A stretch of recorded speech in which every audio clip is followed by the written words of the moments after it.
Hi everyone, welcome to the Red Umbrella channel. I hope you're all doing well today.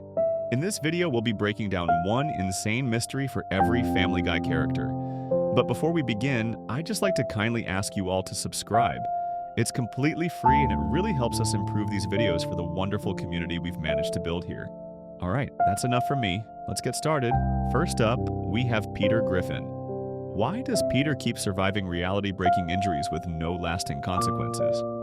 Peter Griffin has been getting hurt on Family Guy for over 20 years now, and somehow he just keeps coming back, like nothing ever happened. We are talking about injuries that would kill a normal person 10 times over.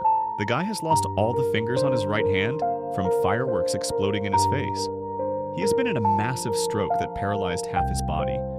He has fallen from buildings, crashed through walls, been hit by cars, exploded in various ways, and fought a giant chicken across entire cities.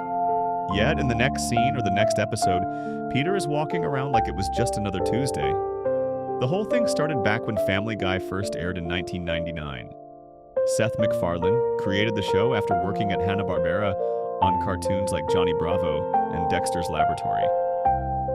He wanted to make something for adults that used classic cartoon physics, where characters could get smashed flat like a pancake and just pop back into shape.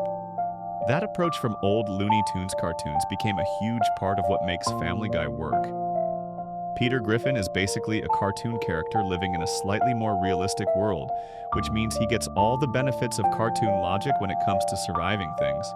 The most famous injury Peter keeps getting is probably when he hurts his knee. This started in an episode called Wasted Talent from Season 2. Peter wins a prize in a bottle of Pawtucket Patriot beer, and someone tells him to run home as fast as he can. When he gets to his house, he trips over himself right in front of the door and falls down. He grabs his knee and starts making this long, drawn-out hissing sound through his teeth while going ah, ah, ah over and over again. The whole thing goes on for nearly half a minute. It became so popular that the show kept bringing it back. Whenever Peter or another character hurts their knee after that, they do the same exact thing with the hissing and the grabbing. The joke works because it takes something small like a scraped knee and treats it like the most painful thing in the world, even though Peter has survived way worse injuries without making that much noise. But the knee thing is nothing compared to the real damage Peter takes throughout the series. In one episode, Peter attached 10 M80 firecrackers together and lit them up. These are seriously powerful fireworks that can blow your hand apart if you hold onto them too long. Peter took too long thinking of a cool name for his creation, and the whole thing exploded while he was still holding it. All the fingers on his right hand got blown clean off. His baby son Stewie was sitting right there and barely reacted, which the show used to point out how often this kind of thing happens in the Griffin household. In any normal world, Peter would be rushed to the hospital for emergency surgery and months of recovery. He would probably lose the use of that hand forever. But in Family Guy, Peter just keeps going like it was a minor inconvenience. By the next episode or even the next scene, his fingers are back and working fine. The stroke incident from the episode McStroke is probably the most extreme example of Peter recovering from something that should have lasting effects. The whole thing started when Peter decided to grow a mustache and got really into mustache culture. He started wearing all denim outfits and trying to speak Italian even though he had no idea how. One day he saw a fire at a fast food restaurant called McBurgertown. People mistook him for a fireman because firemen apparently all have mustaches. So Peter ran into the burning building and saved the owner.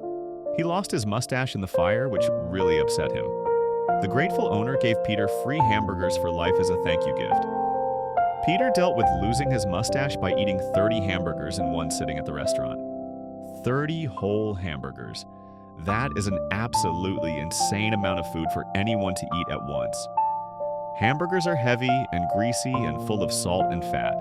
Eating that many would make most people sick just from the sheer volume of food, but Peter kept going until he finished all 30. Then he had a massive stroke right there in the restaurant. The left half of his entire body became paralyzed. He could not move his left arm or left leg. His face drooped on one side. He needed help with basic things like walking and eating. The stroke was so bad that it left him dealing with paralysis for 3 whole months. In real life, a stroke that severe would require years of physical therapy and rehabilitation. Many stroke victims never fully recover. They have to relearn how to walk and talk and do basic tasks. Some people stay partially paralyzed for the rest of their lives. Brain damage from strokes is permanent in most cases. Doctors would need to work with Peter for months or years just to get him back to being able to function on his own. But this is Family Guy, so instead Peter just walked into a stem cell research center one day. 5 minutes later, he walked out completely cured. Not improved or better than before, completely cured with zero lingering effects. The paralysis was gone, the brain damage was reversed, and Peter was back to his normal self like the stroke never happened. Then he immediately tried to sue McBurgertown for causing his stroke, even though eating 30 hamburgers in one sitting was completely his own choice. The chicken fights are where Peter really shows off his ability to survive impossible injuries. These fights started all the way back in Season 2 with an episode called Da Boom. Peter got an expired coupon from a giant chicken named Ernie at a store. Peter got so angry about the expired coupon that he attacked Ernie and started a massive brawl. These fights became one of the most famous running gags in the entire show. Peter and Ernie have fought 8 different times across different seasons, and each fight gets more destructive and violent than the last. During these chicken fights, Peter takes damage that should kill him multiple times over. He gets slammed headfirst into photocopiers over and over again. He falls off office buildings and crashes through multiple floors. He gets thrown through walls and windows. Cars hit him at full speed. He crashes through the roof of a subway train. He fights on moving vehicles that explode. In one fight, Peter and Ernie end up in an airplane that crashes, and Ernie gets his head chopped up by the airplane propeller. In another fight, they travel through time and end up in space and crash back to Earth on an oil rig. The oil rig then explodes with both of them on it. Peter gets burned by rocket engines. He falls from incredible heights without any kind of safety equipment. Buildings collapse on him. He gets crushed between heavy objects. Every single one of these things would kill a normal person instantly. Getting hit by a car at high speed breaks bones and causes internal bleeding. Falling from a building higher than 3 or 4 stories is almost always fatal. Explosions create shockwaves that rupture organs and cause severe burns. Getting your head slammed into a hard surface repeatedly would cause a concussion at minimum and brain death at worst. Yet Peter just keeps fighting. He gets up after every hit and keeps going. When the fight finally ends and Peter wins, he just walks back to whatever scene he was in before and picks up the conversation like nothing happened. He might be covered in dirt or have torn clothes, but he has no broken bones, no burns, no lasting injuries at all. These fights also cause massive amounts of destruction to the city of Quahog, where the Griffins live. Buildings get destroyed, cars explode, people get hurt or killed as collateral damage. One analysis estimated that Peter and Ernie probably caused hundreds of billions of dollars in property damage across all their fights combined. They likely killed hundreds of thousands or even millions of people indirectly through all the destruction they caused to buildings and vehicles and infrastructure. Yet the next episode shows Quahog looking completely normal, like nothing happened. There are no investigations, no arrests, no consequences at all for either Peter or Ernie. The show even had Ernie and Peter sit down for dinner together during one of their fights. They stopped in the middle of destroying a city to have a nice meal with Ernie's wife, Nicole. They talked about how they forgot what they were even fighting about in the first place. It had been so many years since the expired coupon incident that neither of them really remembered why they hated each other. They decided to make peace and end their feud right there. But then they got into an argument about who should pay for the meal, and the fight started up again immediately. This shows that the fights are not really about logic or story. They happen because Family Guy runs on cartoon rules where violence is funny and consequences do not matter. An episode called Petarded from Season 4 revealed that Peter has an IQ of only 70. That puts him in the category of mentally challenged. A normal IQ is around 100, so Peter is significantly below average intelligence. The episode showed Peter struggling with a children's version of Trivial Pursuit. He could not answer simple questions like, "What color is a fire truck?" or "Say the word what." His low intelligence explains why he makes such terrible decisions, but it also makes his survival even more impressive in a weird way. He is too dumb to understand how dangerous the things he does actually are, so he just keeps doing them anyway. The show has made it clear that Peter's body works differently from a normal human body. According to the Family Guy wiki, Peter has been shown surviving being decapitated. His severed head can still talk even when it is separated from his body. He has recovered from having his neck snapped. He can survive fatal injuries through what fans call his immortality and regeneration abilities. The show has even had Peter's evil clone regenerate from just his severed hand. This suggests that Peter might literally be unkillable in the world of Family Guy. His body just rebuilds itself no matter what happens to it. Peter also has some kind of extreme pain tolerance. During the chicken fights, he barely reacts to pain even when he should be screaming. He once had a sword cut deep into the fat of his belly and didn't even flinch. He ripped his own eye out of its socket and was only concerned that his shirt got wet. He had his head melted away and just complained about the wet shirt thing again. Normal people would be unconscious from shock after injuries like these. The human body is designed to shut down when it experiences too much pain at once. But Peter just keeps going like his pain receptors do not work properly. Weight is another factor in Peter's durability. He weighs 293 pounds according to an episode called Vestigial Peter. That same episode revealed he weighed the same amount back in grade school, which does not make any sense but shows how loose Family Guy is with continuity. All that weight means Peter has a lot of body mass that can absorb impacts. He is basically built like a human wrecking ball. When he crashes, through walls or falls from heights, his body has more mass to distribute the force of impact. This does not actually work in real physics, but in cartoon physics, being fat makes you bouncy and durable. The show has even explained where Ernie the giant chicken came from. In an episode called New Kidney in Town, Dr. Hartman mentions that he once tried to clone a chicken for medical research. The experiment went wrong and created a man-sized chicken that was violent and hostile. That chicken escaped from the lab. Peter heard this story and said they needed to talk later, suggesting that the escaped chicken became Ernie. This means Ernie is some kind of genetically enhanced super chicken with human intelligence and incredible strength. Yet Peter can fight this scientifically engineered monster to a standstill every single time. What really makes all of this work is that Family Guy does not pretend to care about realism. The show uses cutaway gags constantly where the story stops completely to show a random joke that has nothing to do with the plot. Characters break the fourth wall and talk to the audience. Animals talk and act like humans. The show jumps between different animation styles. Peter has fought Homer Simpson from The Simpsons in a crossover episode. He fought President Donald Trump in another episode. The show even has Star Wars parody episodes where Peter plays Han Solo and Ernie plays Boba Fett. None of this makes sense if you think about it too hard, and that is exactly the point. Seth MacFarlane has said in interviews that Family Guy is focused on making people laugh above everything else. The show is not trying to tell emotional stories or develop characters in realistic ways. Job one is to keep people laughing. That means doing whatever works for a joke. Even if it contradicts what happened in a previous episode, Peter can survive anything because it is funnier that way. Having him actually stay injured or dead would ruin the comedy. The audience wants to see Peter do stupid things and somehow walk away from them. That is the whole appeal of his character. Common Sense Media rated Family Guy as appropriate only for children older than 13 because of the violence and language. The show deals with violence in typical cartoon manner. Characters endure incredible blows with very minor injuries sustained, except when injuries are part of the plot. Men, women, and children all get punched, kicked, and abused in various ways throughout the series. Yet they rarely sustain lasting injuries. This approach goes back to classic cartoons where Wile E. Coyote could fall off a cliff and get flattened like a pancake, then pop back into shape for the next scene. Family Guy took that same logic and applied it to a show about a dysfunctional American family.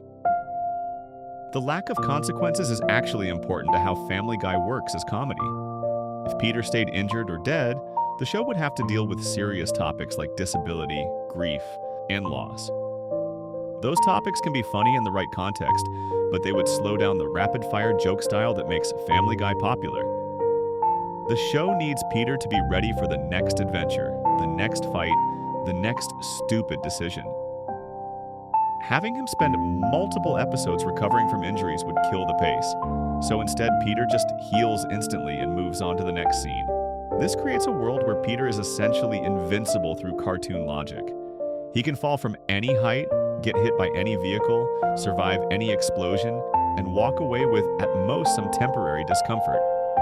His body resets between scenes like a video game character respawning after dying. The show has done this so consistently for over 20 years and more than 400 episodes that it has become an accepted part of how the Family Guy universe works. Peter survives because he has to survive for there to be more episodes. The show cannot function without its main character, so Peter gets to cheat death over and over again through the magic of animation and cartoon physics.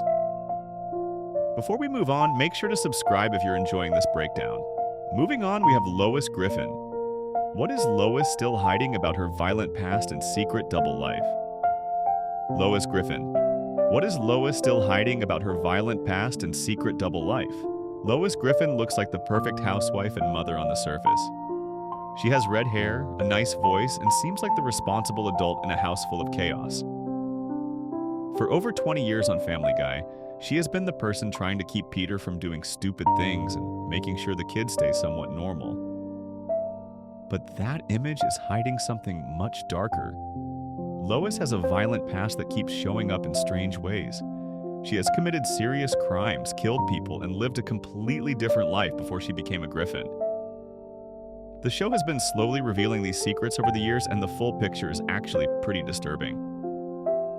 The first big hint that Lois is not who she seems came in an episode called Lethal Weapons from Season 3. The episode started simple enough. New Yorkers were coming to Quahog to look at fall leaves, and Peter was getting annoyed by them. Lois decided to take a Taijutsu class with her friend Bonnie to get some exercise. Within a very short time, Lois became incredibly good at martial arts. She earned her black belt so fast that it seemed unnatural. Most people spend years training to reach black belt level in any martial art. The show never explained how Lois learned so quickly. It was like she already knew how to fight, and the classes just brought those skills back to the surface.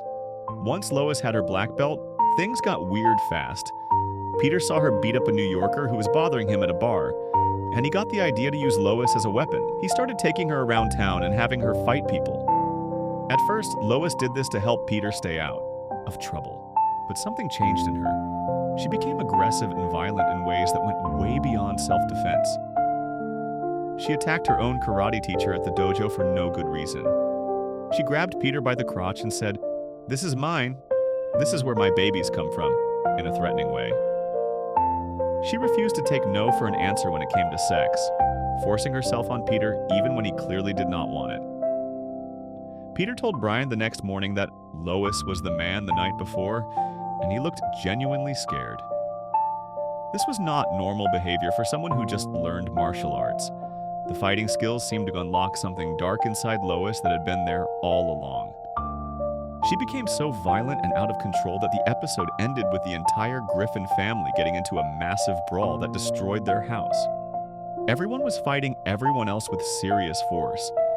The fact that Lois could fight Peter to a draw when he is a large man who has survived impossible injuries says something about her physical abilities. Where did she learn to be this violent? The show never gave a clear answer, but it was obvious that Lois had experience with fighting and aggression from somewhere in her past. The violence is not the only secret in Lois's history. She also has a serious problem with crime. In an episode called Breaking Out is Hard to Do from Season 4, Lois went to the grocery store and realized she did not have enough money to buy a ham. Instead of putting it back, she stole it. That one theft triggered something in her brain. She became addicted to shoplifting and could not stop herself. She stole mufflers from an auto parts store. She stole all kinds of expensive items from multiple stores around Quahog. Brian found her in the middle of one of these thefts and was shocked. He compared it to when actress Winona Ryder got caught shoplifting in real life. Brian convinced Lois to return everything she had stolen and stop the criminal behavior. But when police officer Joe Swanson found out what she had been doing, Lois tried to run away instead of facing the consequences. Joe caught her and she got sentenced to 3 years in prison. That is a very long sentence for shoplifting, which suggests she stole a lot of valuable items. While Lois was in prison, she told Brian and Quagmire that she had been feeling empty inside and was trying to fill that emptiness with stolen objects. This revealed something important about Lois's mental state. She acts like she has everything together, but deep down she feels like something is missing from her life.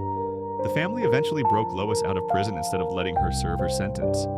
This made the entire Griffin family fugitives from the law. They had to hide in Quahog's Chinatown district to avoid getting caught. Joe Swanson and the entire police force were hunting for them. Lois's criminal behavior forced her whole family to live on the run and give up their normal lives. She put everyone in danger because she could not control her urge to steal things. The fact that she became a kleptomaniac so quickly suggests this might not have been the first time she stole things. Maybe she had stolen before in her past, and the grocery store incident just brought back old habits. The drug dealing story is even worse. In an episode called Farmer Guy from season 11, the Griffin family moved to a farm to escape crime in Quahog. They started losing money fast and could not afford to keep the farm running. One day a tornado hit and they took shelter in the storm cellar. That is where they found a fully equipped methamphetamine lab hidden underground. Peter wanted to use the lab to make drugs and sell them.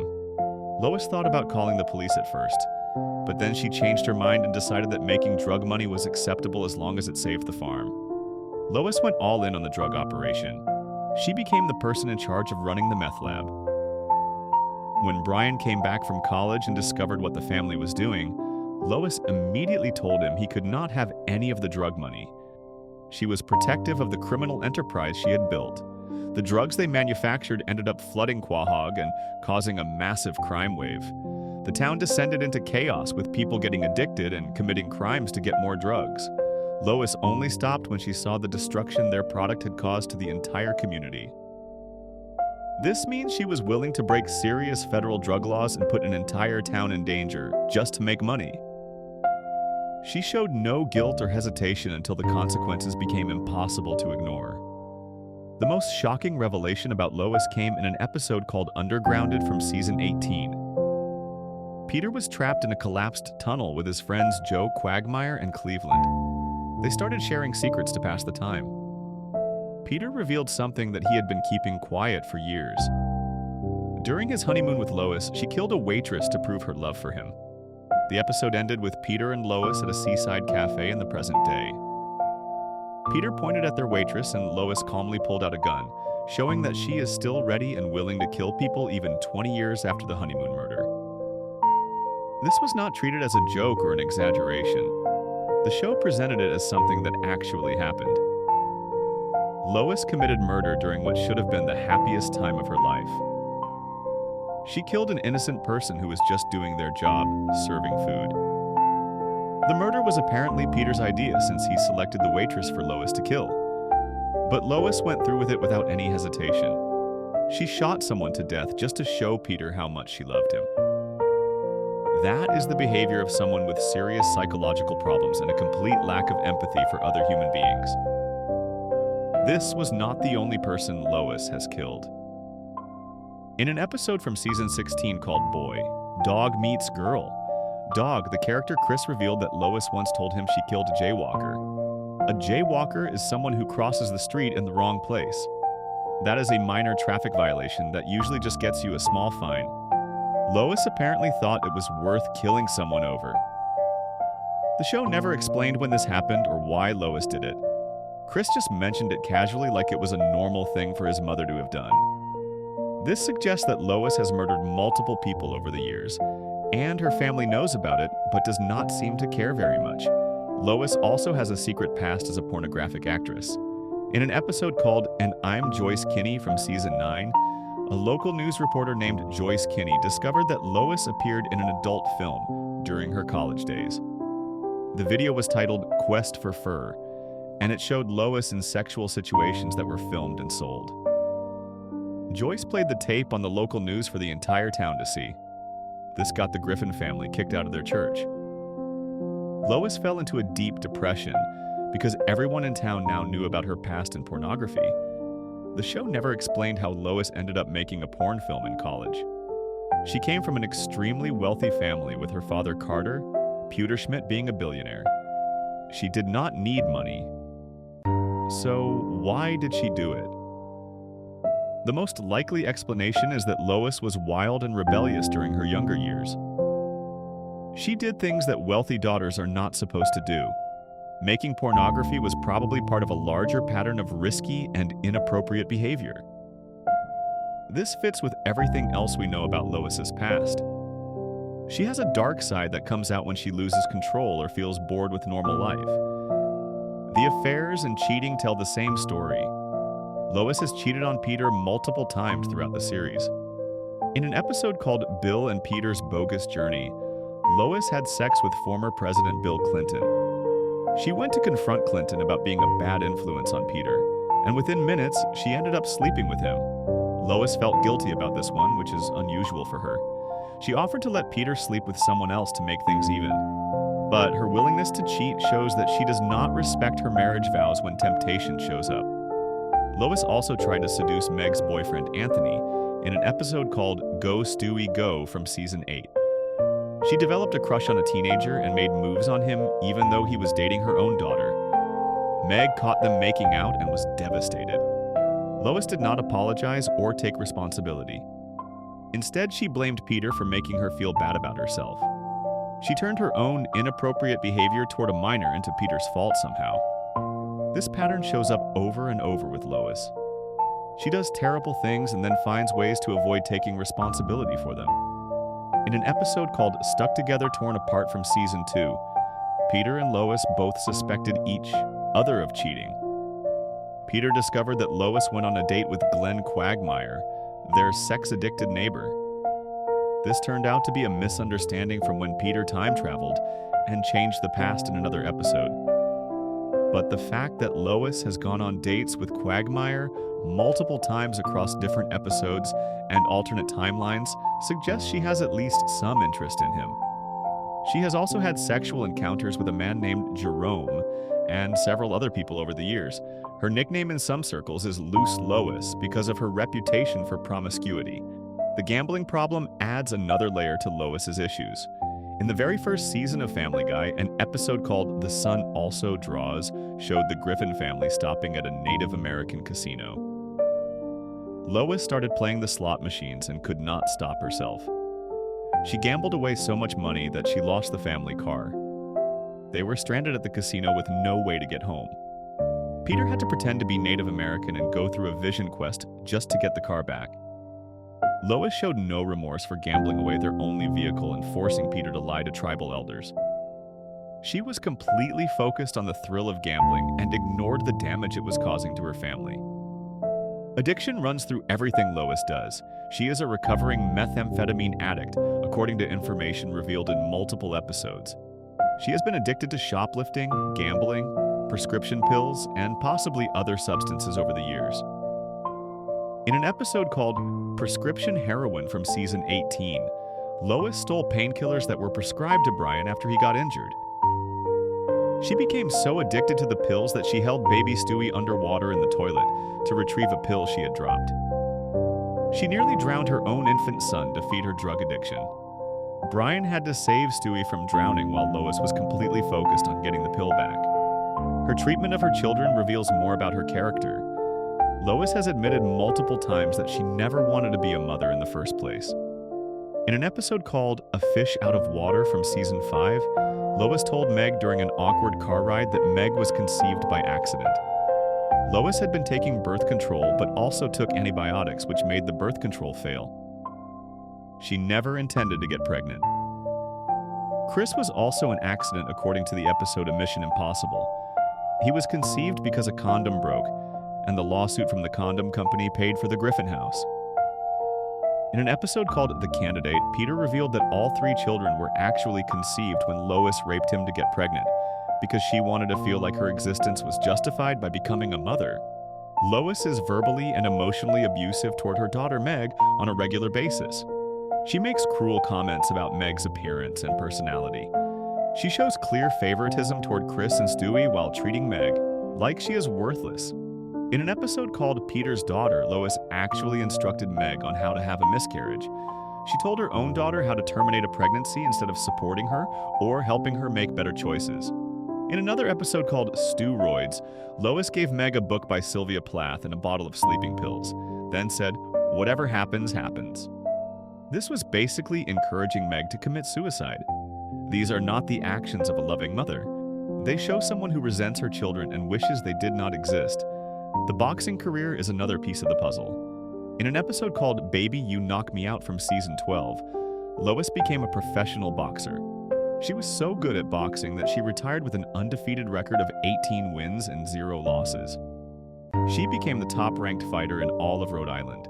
This is absolutely incredible for someone who supposedly never boxed before. Professional boxing requires years of training, incredible physical conditioning, and the mental toughness to keep fighting even when you are getting hit in the face repeatedly.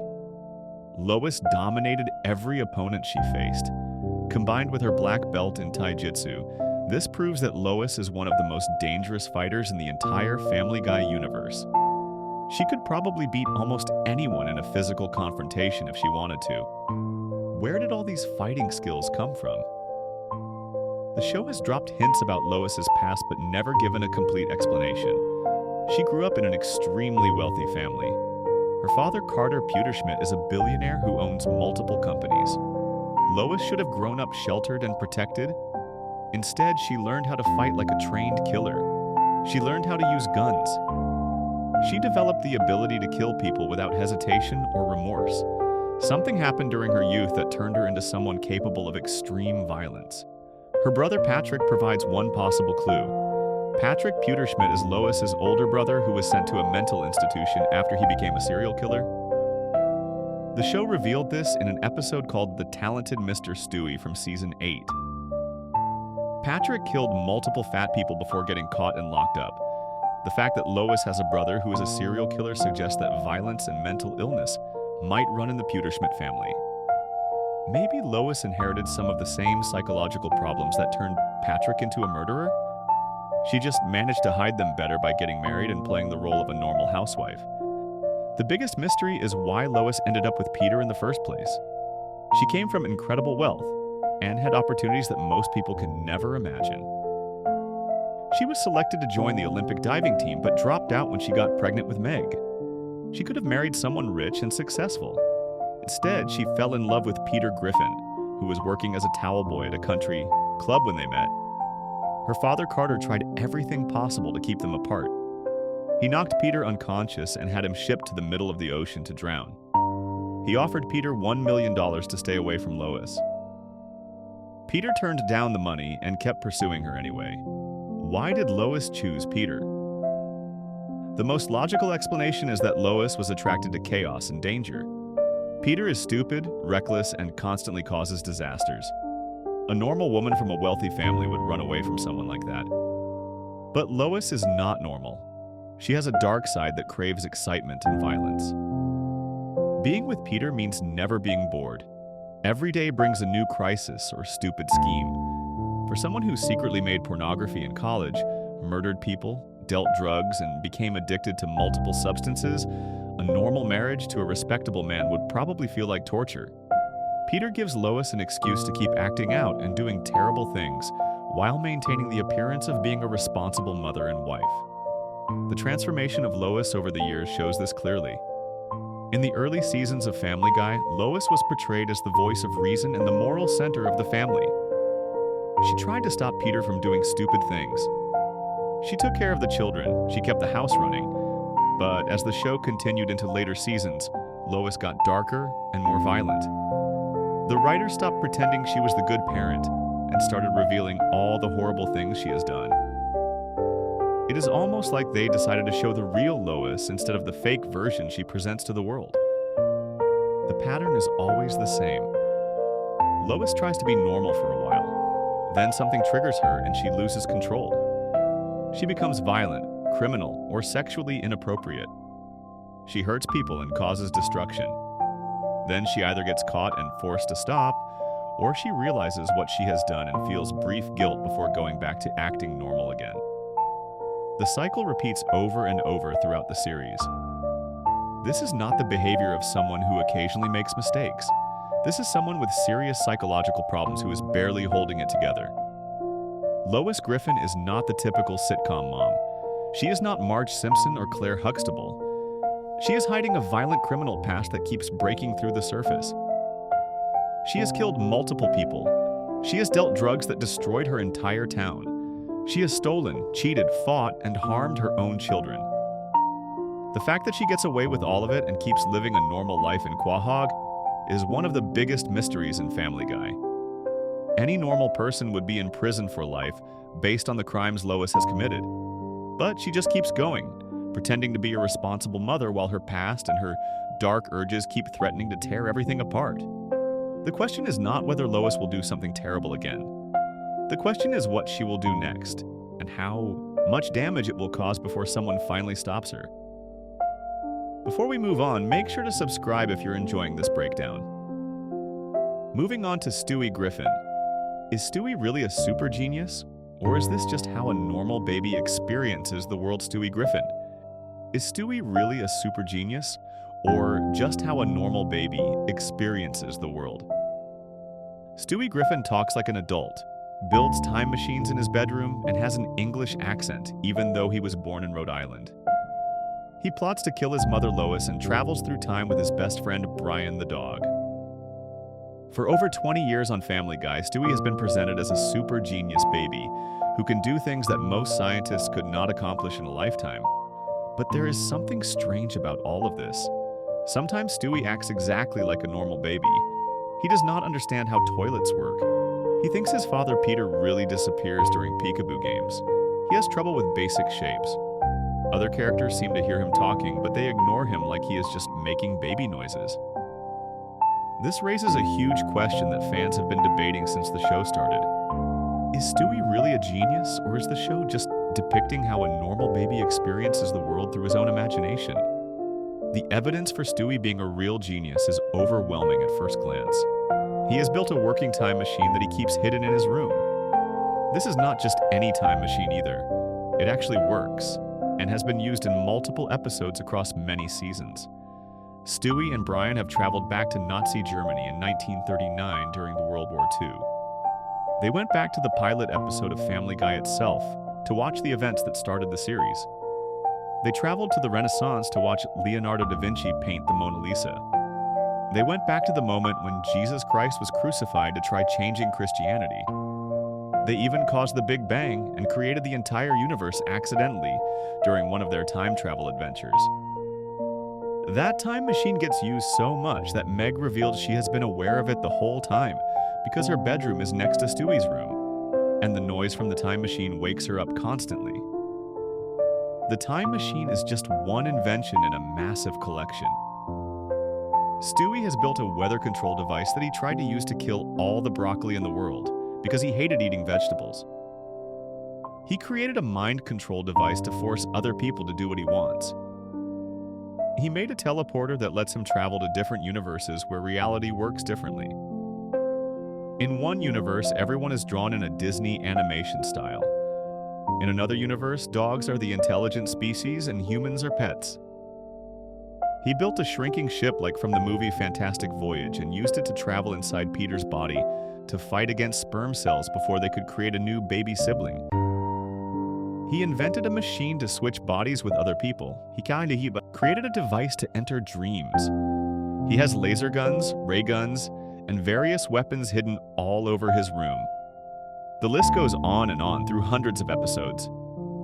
These inventions actually work in the show. They are not just toys that Stewie pretends are real.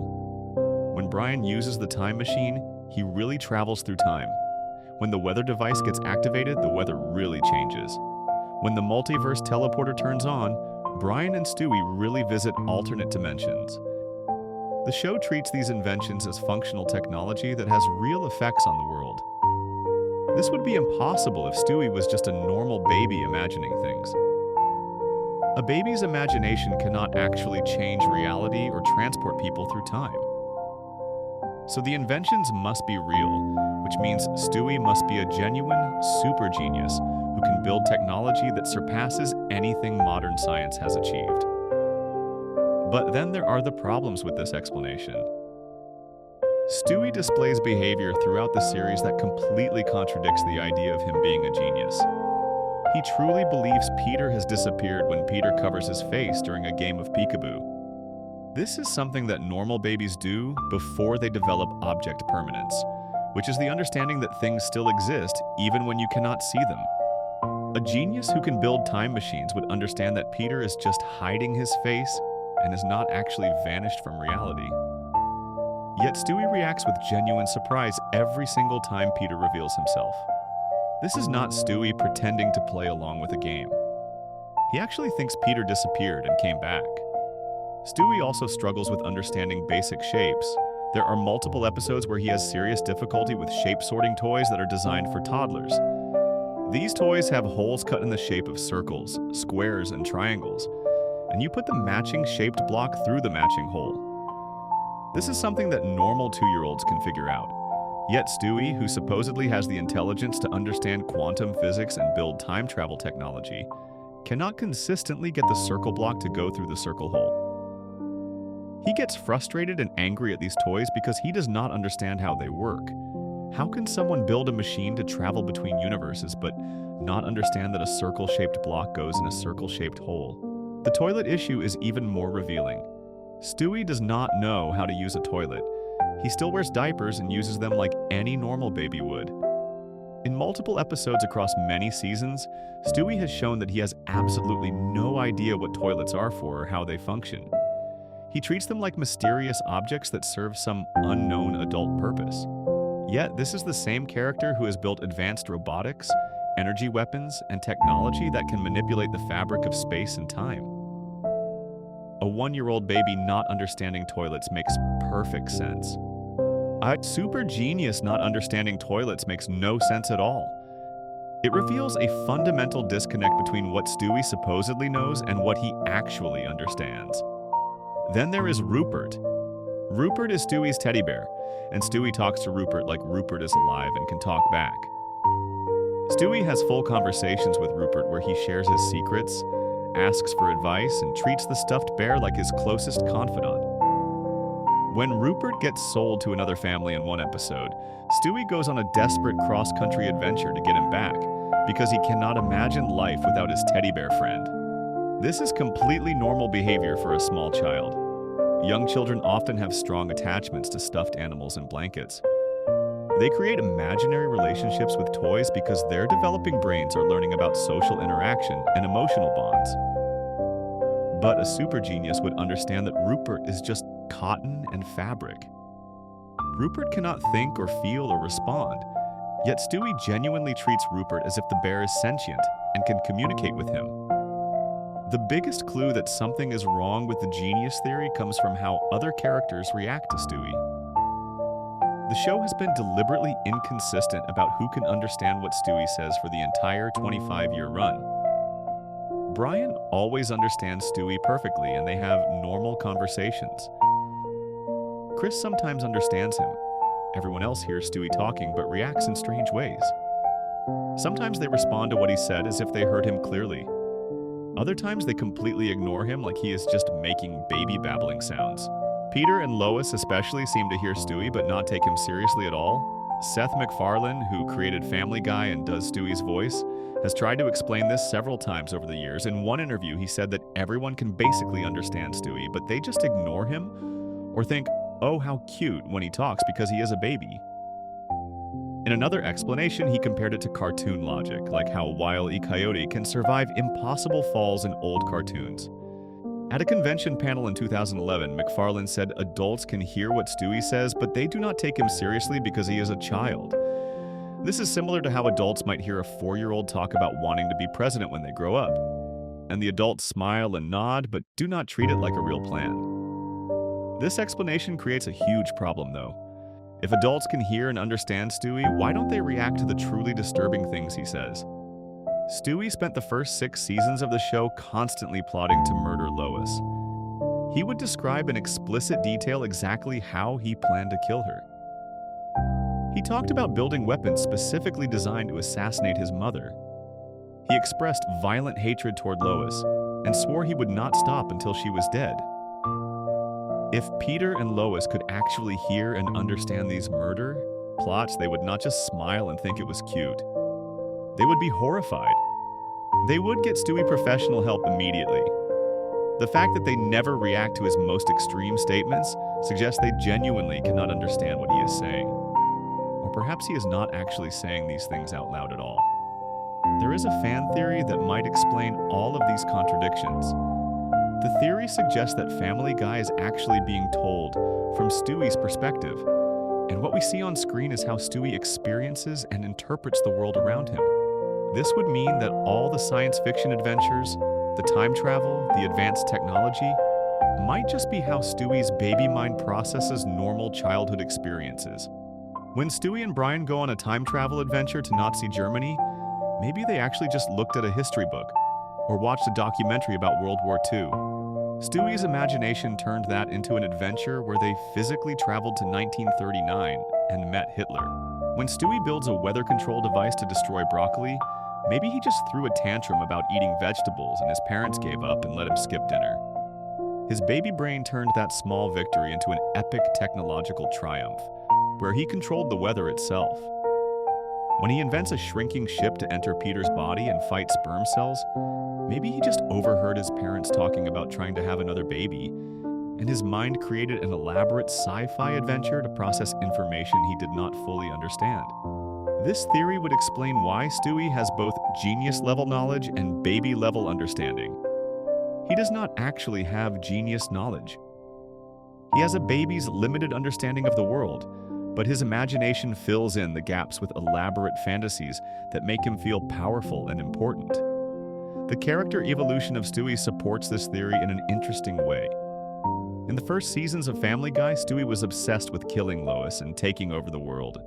He was violent, cruel, and treated everyone around him as enemies or pawns in his plans for domination. But as the seasons continued, Stewie gradually became less violent and more normal. By season 7, he stopped plotting to kill Lois almost entirely. He started having more adventures with Brian that were about friendship and exploration rather than world conquest. He became more openly emotional and vulnerable. He worried about losing Rupert.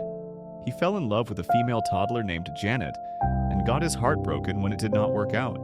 He showed genuine care and affection for his family members instead of wanting to destroy them. This transformation makes more sense if you think about it as Stewie aging emotionally, even though he stays 1 year old physically. A very young baby might see their mother as a source of frustration and discomfort. They cannot control anything in their environment. Their mother makes them eat food they hate, puts them to bed when they want to stay up, and generally has complete power over their existence.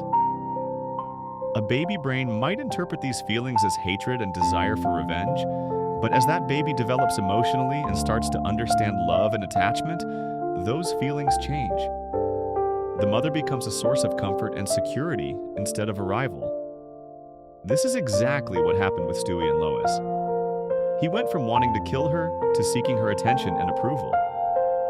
That is normal child development, not a genius changing his mind about world conquest plans. The inconsistency of Stewie's inventions also raises questions. The time machine gets destroyed and rebuilt multiple times throughout the series. Sometimes Stewie has access to advanced technology, and sometimes he does not. In some episodes, he struggles to accomplish basic tasks that his inventions should easily solve. If he really has a multiverse teleporter that can take him anywhere, why does he ever have problems going places? If he has weapons that can destroy buildings, why does he struggle in fights with other babies on the playground? If he can build robots and artificial intelligence, why can he not build something to help him reach items on high shelves? The show never maintains consistency about what Stewie can and cannot do with his technology, which suggests the technology itself might not be reliably real. There is also the question of where Stewie gets the materials and knowledge to build these devices. He is stuck in his bedroom most of the time. He does not have access to rare materials, advanced computer chips, radioactive elements, or any of the things you would need to build functional time machines and energy weapons. The show never explains how a baby gets uranium to power his return pad, or how he learns quantum physics without attending school or reading graduate-level textbooks. It just shows him having these abilities without justification. This works fine if you accept that Stewie is living in a cartoon world where logic does not matter, but it also works if you accept that none of it is actually real, and Stewie is just a baby with an active imagination. The creators of Family Guy have deliberately kept this ambiguous. They break their own rules constantly depending on what works best for a particular joke or storyline. In an episode called Stewie's First Word from Season 19, Stewie says his first official word that everyone in the Griffin family can understand. Brian is confused because Stewie has been talking in complete sentences for years. Stewie explains that he was feeling such intense emotion in that moment that one word somehow burst through. He later figures out that people can only understand him when he really wants them to. This explanation does not actually explain anything. It just adds another layer of confusion to the question of whether Stewie is really talking or just making baby sounds that people interpret however they want. The episode also revealed that Stewie's English accent is completely fake. He actually has an American Boston accent, like the rest of his family. He has been faking the English accent the entire time for no clear reason. When questioned about it, Stewie switches between multiple different voices and accents, suggesting that how we hear him speak might not reflect what he actually sounds like. This raises the possibility that everything about Stewie we think we know is filtered through some kind of distortion, either from his own imagination or from how the show presents him to viewers. Some episodes have directly addressed the question without really answering it. In an episode called E Peterbus Unum from Season 2, the episode ends with a group of students in the future watching the events we just witnessed as a historical video. One student asks, "Can the family understand the baby?" or "What is the deal with that?" And all the other students nod in confusion. The show is directly making fun of its own unclear rules about whether people can understand Stewie. This suggests the creators intentionally want it to remain a mystery rather than giving a definitive answer. The most likely truth is that both explanations are somewhat correct, and the show exists in a weird middle ground between them. Stewie probably is unusually intelligent for a baby. He clearly has a bigger vocabulary and more complex thoughts than a typical one-year-old. But he almost certainly does not have actual super genius abilities either. His inventions probably work within the logic of the Family Guy universe, because the show runs on cartoon physics where anything can happen if it is funny. Peter survives injuries that would kill any real person. Brian is a dog who talks and drives cars and goes to college. A baby building a time machine fits right in with that same absurd cartoon reality. But the show also hints that Stewie's perspective of events might not match reality. The childish behaviors, the stuffed bear conversations, the failure to understand basic concepts, these all suggest that Stewie experiences the world like a normal baby who just has a more articulate internal voice. When adults ignore his murder threats, they probably hear baby babbling. When he thinks he went on a time travel adventure, he probably just had a very vivid dream, or got lost in pretend play with Brian. When he builds a weather machine, he probably just threw a tantrum during a thunderstorm and convinced himself he caused it. The genius of how Family Guy handles Stewie is that they never force viewers to pick one interpretation over the other. You can watch an episode where Stewie builds a portal to an alternate universe and believe he really did that if you want. Or you can watch the same episode and interpret it as a baby playing pretend with his dog. Both readings work. Both are supported by different pieces of evidence. The show gives you enough clues to believe either version while also undermining both versions constantly. That ambiguity is what makes Stewie such an interesting and unique character in television animation. He exists in the space between baby and genius, between imagination and reality, between what he thinks he is and what he actually is. 25 years later, we still do not know for certain which one is true, and that might be exactly the point. Before we move on, make sure to subscribe if you're enjoying this breakdown. Moving on to Brian Griffin. How did a stray dog with no clear past become the most human character in Quahog? Brian Griffin. How did a stray dog with no clear past become the most human character?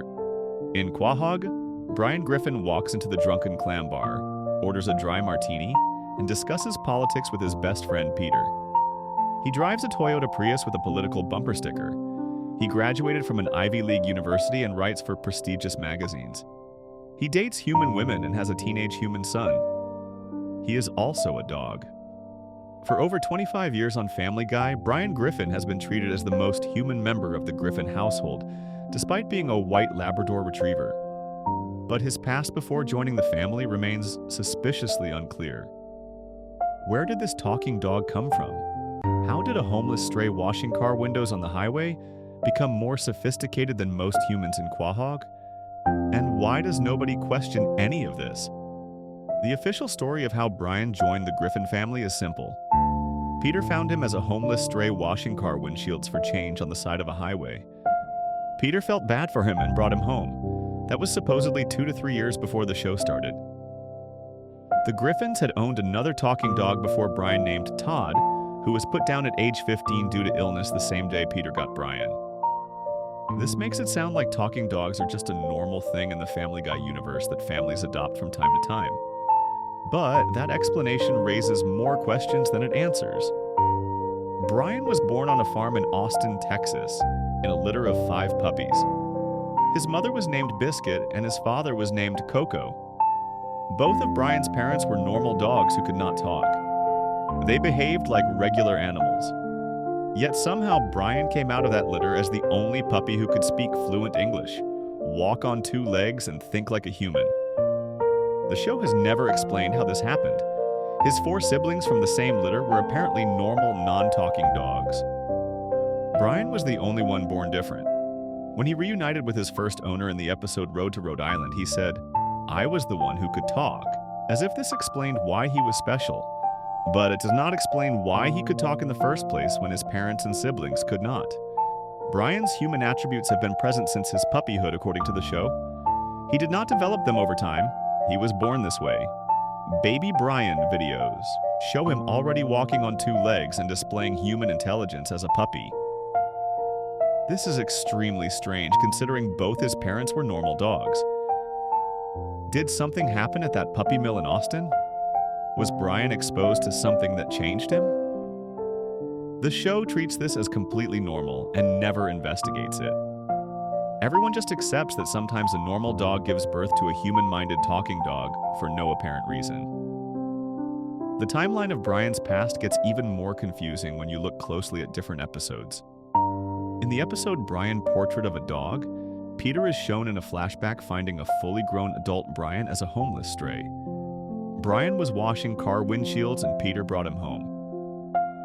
This suggests Brian was an adult when he joined the Griffins, but in the episode The Man with 2 Brians, Brian shows the Griffin family home videos of himself as a young puppy. In those videos, Brian is already living in the Griffin house. None of the videos show any member of the Griffin family, which means someone else was filming them. This means Brian had a previous owner who recorded him as a puppy before he somehow became a homeless stray that Peter found years later. That previous owner is eventually revealed to be a family called the Hendersons. At some point when Brian was still young, possibly around 4 or 5 years old in dog years, he went missing from the Henderson family. They eventually stopped looking for him and left it up to God's will according to the episode. This means Brian was not always a stray.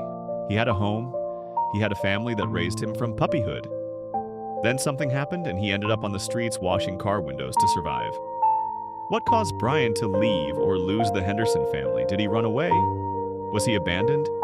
Did something traumatic happen? The show never explains this gap in his history.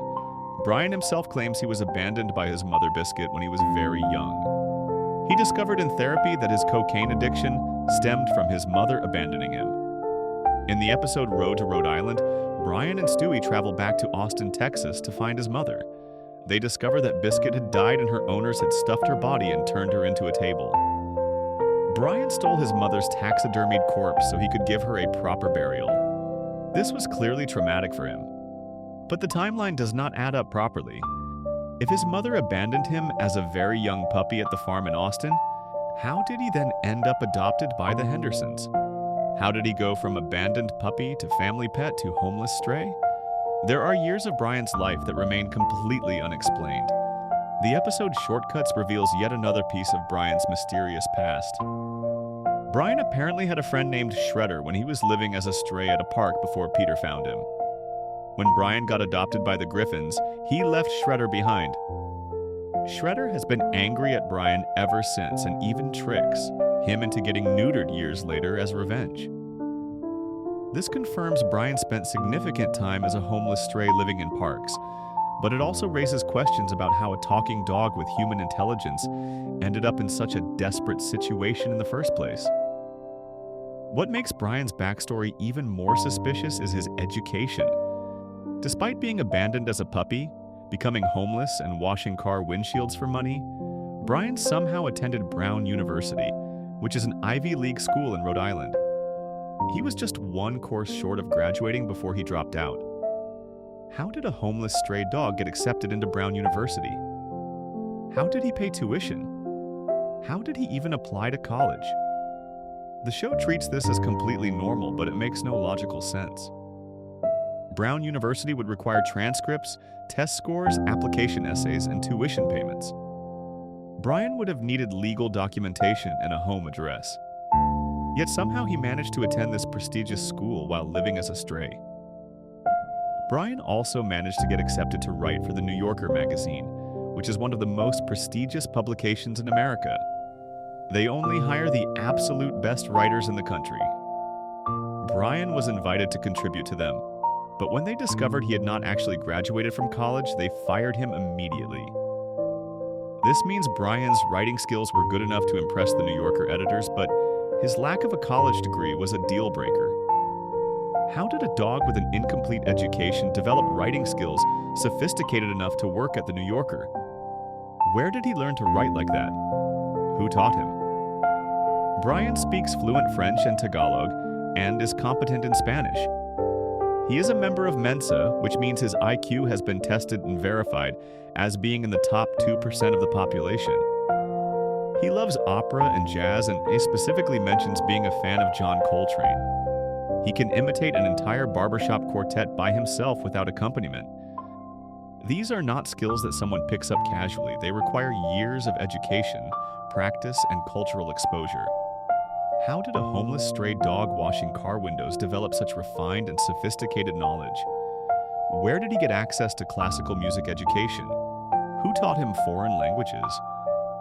When did he take an IQ test to join Mensa? The jobs Brian has held over the years make his background even more mysterious. He has worked as a substitute teacher at Chris's school, which would require teaching credentials and background checks. He has been a taxi driver, which requires a driver's license. He has worked as a drug-sniffing dog for the Quahog Police Department, which led to him developing a cocaine addiction that he had to overcome in rehab. He has worked in real estate as an agent, which requires passing a licensing exam. He got a job at a suicide hotline, although he was more focused on a hot coworker than actually helping callers. He even worked selling cars when the family thought Peter had died. All of these jobs require applications, interviews, legal documentation, and in some cases, professional licenses. How does Brian maintain employment and legal status as a dog? The most shocking detail about Brian's past is that he has a teenage human son named Dylan. Brian fathered a child with a human woman at some point years before the show started. Dylan was a violent, uneducated, marijuana-smoking teenager when he first appeared. Brian had completely neglected his son and never visited him. When Brian learned that Dylan had become a famous television star, he suddenly wanted to be involved in his life so he could get a job as a writer on Dylan's show. Their relationship is strained because Dylan knows Brian is a bad father who only reached out for selfish reasons. But the bigger question is how Brian fathered a human child in the first place. The show acknowledges this is strange when Stewie asks how an 8-year-old dog can have a teenage son. Brian's explanation about dog years confuses Stewie even more. This means Brian had sex with a human woman and produced human offspring, which raises serious biological questions the show refuses to address. Brian dates exclusively human women throughout the series. He has been romantically involved with multiple human partners, and nobody comments on this being strange bestiality except in one deleted scene. Brian is deeply in love with Lois, his best friend's wife. He has tried multiple times to seduce her or force himself on her. In the episode Play It Again, Brian, he attempts to kiss Lois without consent and gets into a physical fight with Peter when confronted about it. In another episode, Brian switches bodies with Peter using one of Stewie's inventions and has sex with Lois while in Peter's body without telling her, which is essentially rape.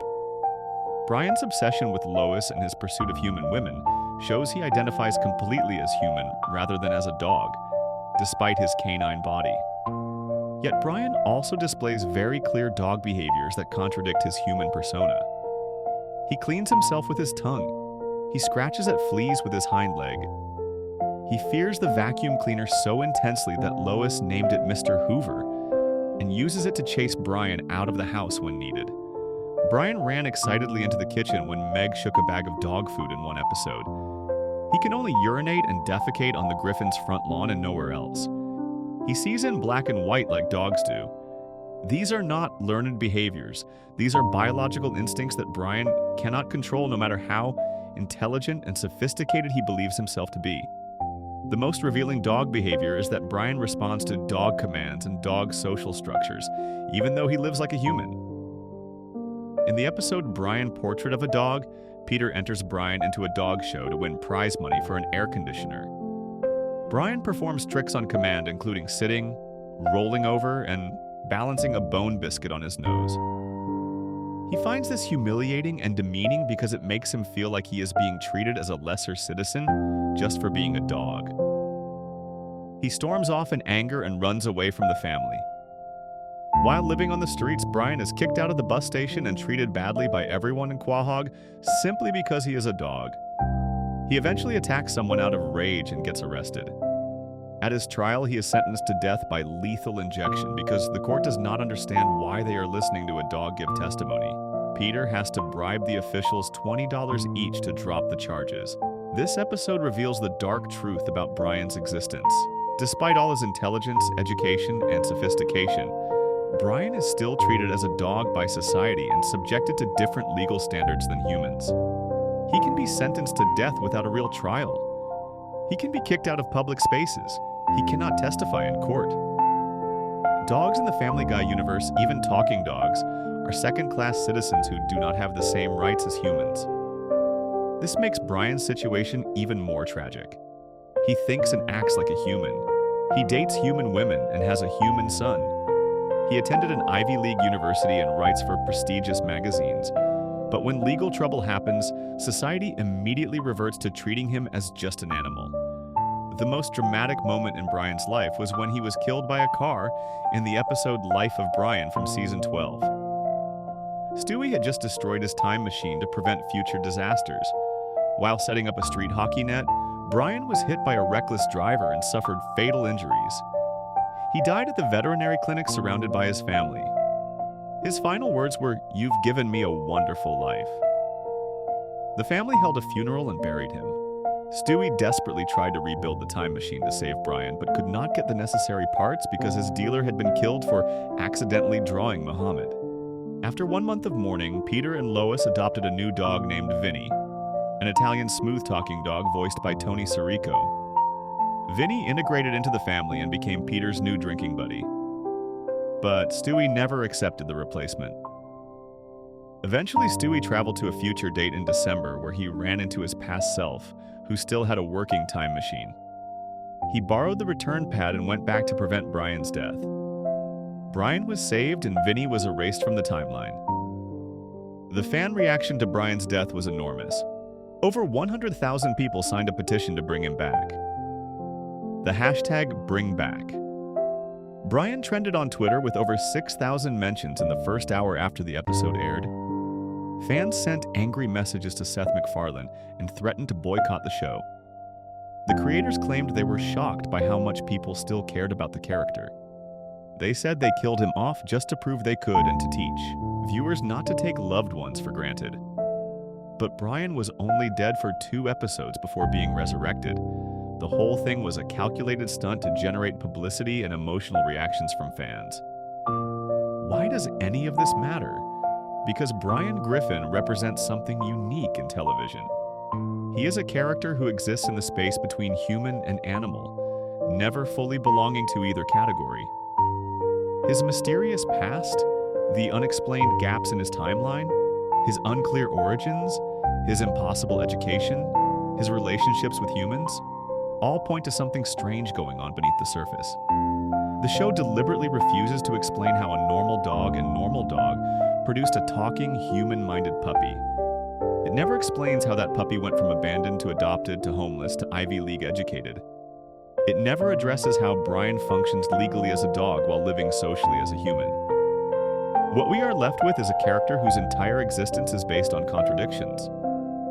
Brian attends Brown University but also fears vacuum cleaners. He writes for The New Yorker but also scratches fleas with his hind leg. He dates human women but also eats garbage and rolls in trash. He demands to be treated with respect and dignity but can be sentenced to death without proper legal representation simply because he is a dog. He presents himself as an intellectual and sophisticate, but is revealed repeatedly to be a pretentious pseudo-intellectual who has not actually read the books he claims to love. Glenn Quagmire delivers the most devastating assessment of Brian's character in the episode Jerome is the New Black. Quagmire lists every hypocritical and selfish action Brian has ever committed. He points out that Brian is a fake liberal who judges religious people while neglecting his own teenage son. He mocks Brian for being in love with his best friend's wife as a way of repaying Peter for taking him in. He calls out Brian's habit of dating stupid women just to feel smarter than them. Quagmire concludes that Brian is nothing but a pretentious slacker who avoids responsibility and uses his supposed intellectualism to feel superior to everyone around him. Quagmire is the only character who sees through Brian's act and refuses to tolerate it. In the end, Brian Griffin remains one of television's greatest mysteries.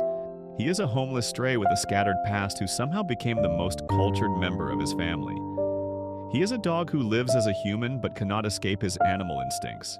He is treated as a person by his family and friends, but as property by society and the law. His origin story has more holes than explanations. His education and career accomplishments make no logical sense for someone with his background. And yet for 25 years he has existed in this strange middle space, neither fully dog nor fully human, accepted by the Griffin family but questioned by everyone else. Perhaps that is the point. Brian represents the idea that identity is complicated, that we are all more than what society sees on the surface, and that the past we claim to have might not match the past we actually lived. Or perhaps he is just a talking dog in a cartoon, and none of this is supposed to make sense at all. Before we move on, make sure to subscribe if you're enjoying this breakdown.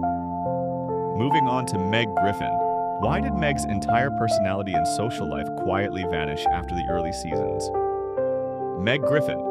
Why did Meg's entire personality and social life quietly vanish after the early seasons?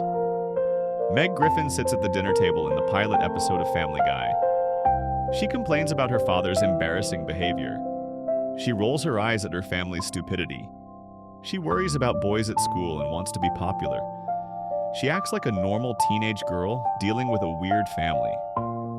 Fast forward to season 10. Meg sits at the same dinner table and barely speaks. When she does talk, someone tells her to shut up. Nobody asks about her day. Nobody cares about her problems. Her own mother forgets her age. Her father shoots her for saying hello. What happened to Meg Griffin between those episodes? How did a character with a personality and social life quietly transform into nothing more than the family punching bag? The show premiered in January 1999 with Lacey Chabert voicing Meg.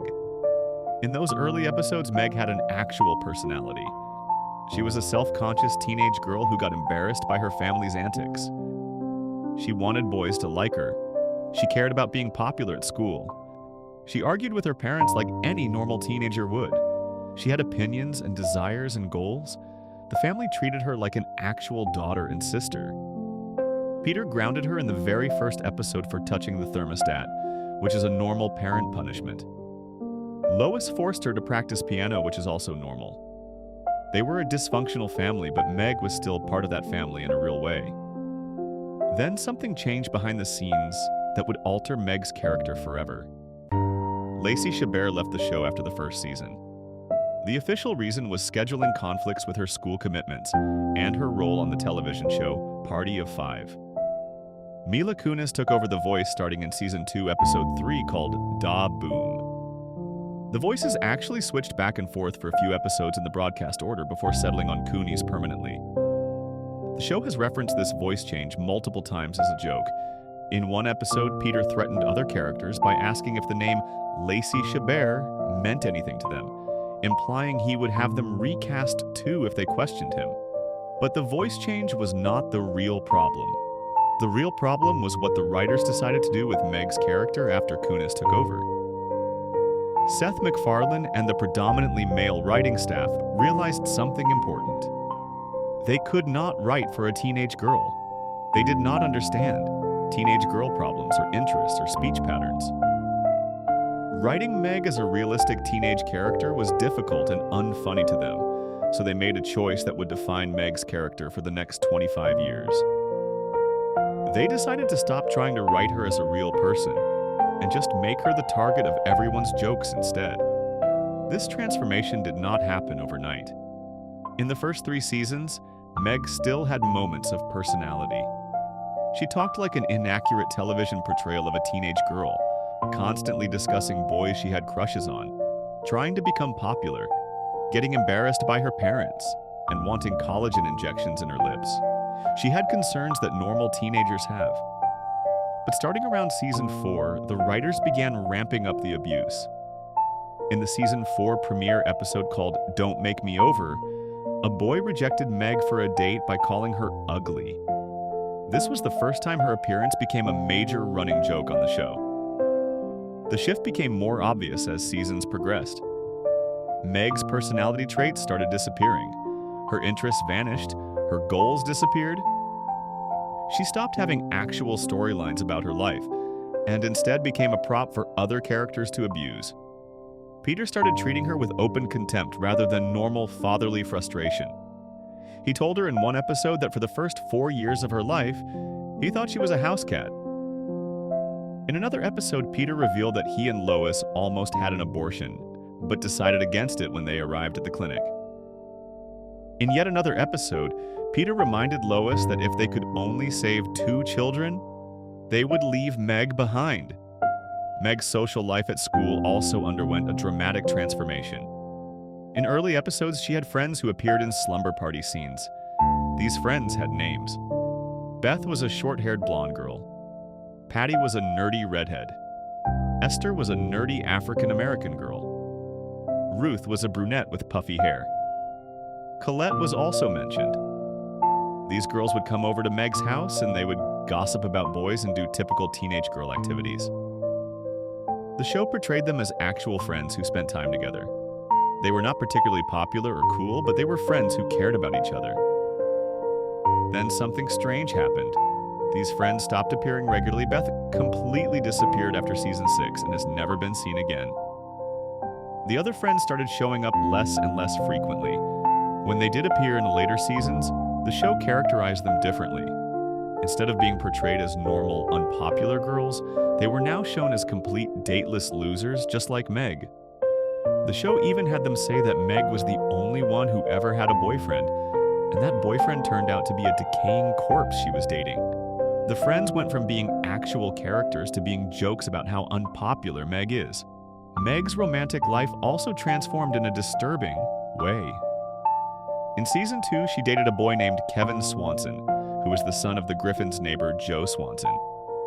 This was portrayed as a real teenage relationship. Kevin was a normal boy who liked Meg. They went on dates. It seemed like Meg might actually have a boyfriend. Then the show mentioned years later that Kevin died in Iraq. This effectively erased one of the few romantic successes Meg ever had. After Kevin, the show began portraying Meg as chronically incapable of finding any boyfriend at all. The extremes the show went to emphasize Meg's unpopularity became increasingly absurd. In one episode, a student in shop class fires a nail gun into his own stomach, twice to avoid going on a date with Meg. In another episode, a student shoots his own brother as an excuse not to go to a dance with her.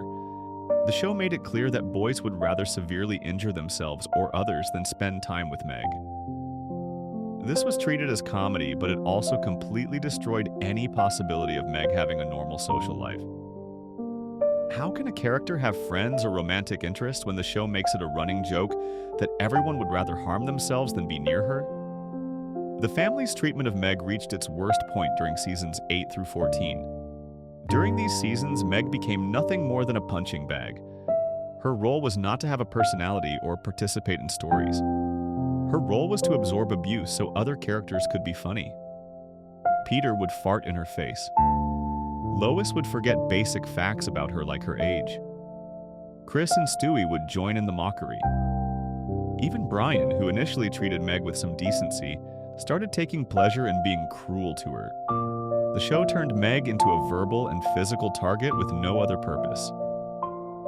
The most revealing episode about Meg's role came in season 10 with an episode called Seahorse Seashell Party.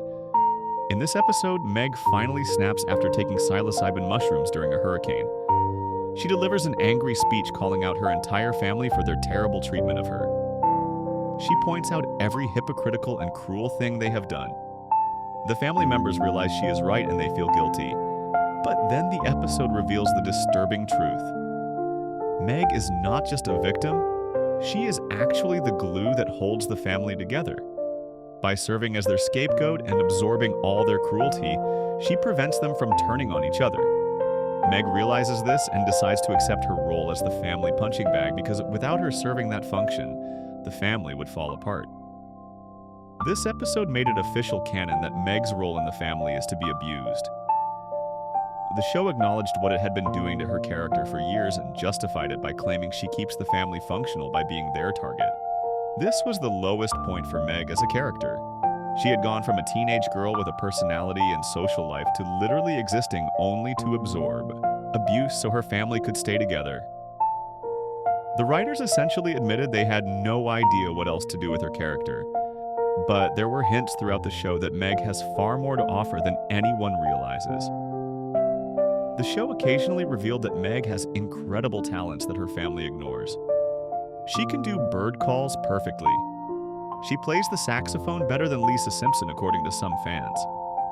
She speaks and sings in foreign languages, including Russian. She has competed in Olympic sports. She played field hockey, basketball, and roller derby. She is actually quite athletic and coordinated, despite her family treating her as worthless. Her parents are always completely surprised when they discover these talents because they pay so little attention to her that they have no idea what she is capable of doing. The character transformation was so complete that even Meg's physical appearance became a joke. In early seasons, Meg was drawn as a plain but normal-looking teenage girl. She wore glasses, a pink beanie, a pink shirt, and jeans. This was her standard outfit. As the seasons progressed, the show started making more explicit jokes about her being ugly or gross. Characters would react with disgust to her appearance. Boys would run away in horror. The show never actually changed how Meg looked in any significant way, but the characters' reactions to her appearance became increasingly extreme. This created a contradiction where Meg looks relatively normal to viewers but is treated by other characters as hideously ugly. There is also the mysterious detail about Meg's real father. Throughout the series, there have been hints that Peter might not be Meg's biological father. A character named Stan Thompson is mentioned multiple times and eventually appears in the episode How I Met Your Real Father. Stan Thompson may be Meg's actual father rather than Peter. This would explain some of Peter's hostility toward Meg, though the show treats it mostly as a joke rather than exploring it seriously. Whether Stan is truly her father or not, the running gag suggests even Meg's place in the Griffin family is questionable. Another disturbing detail emerged in later seasons. Peter revealed that he changed Meg's birth certificate from Megan to Megatron after Lois had already chosen the name Megan. This means Meg has been legally named after a Transformers villain her entire life without her knowledge or consent. Peter did this as a joke and never told her.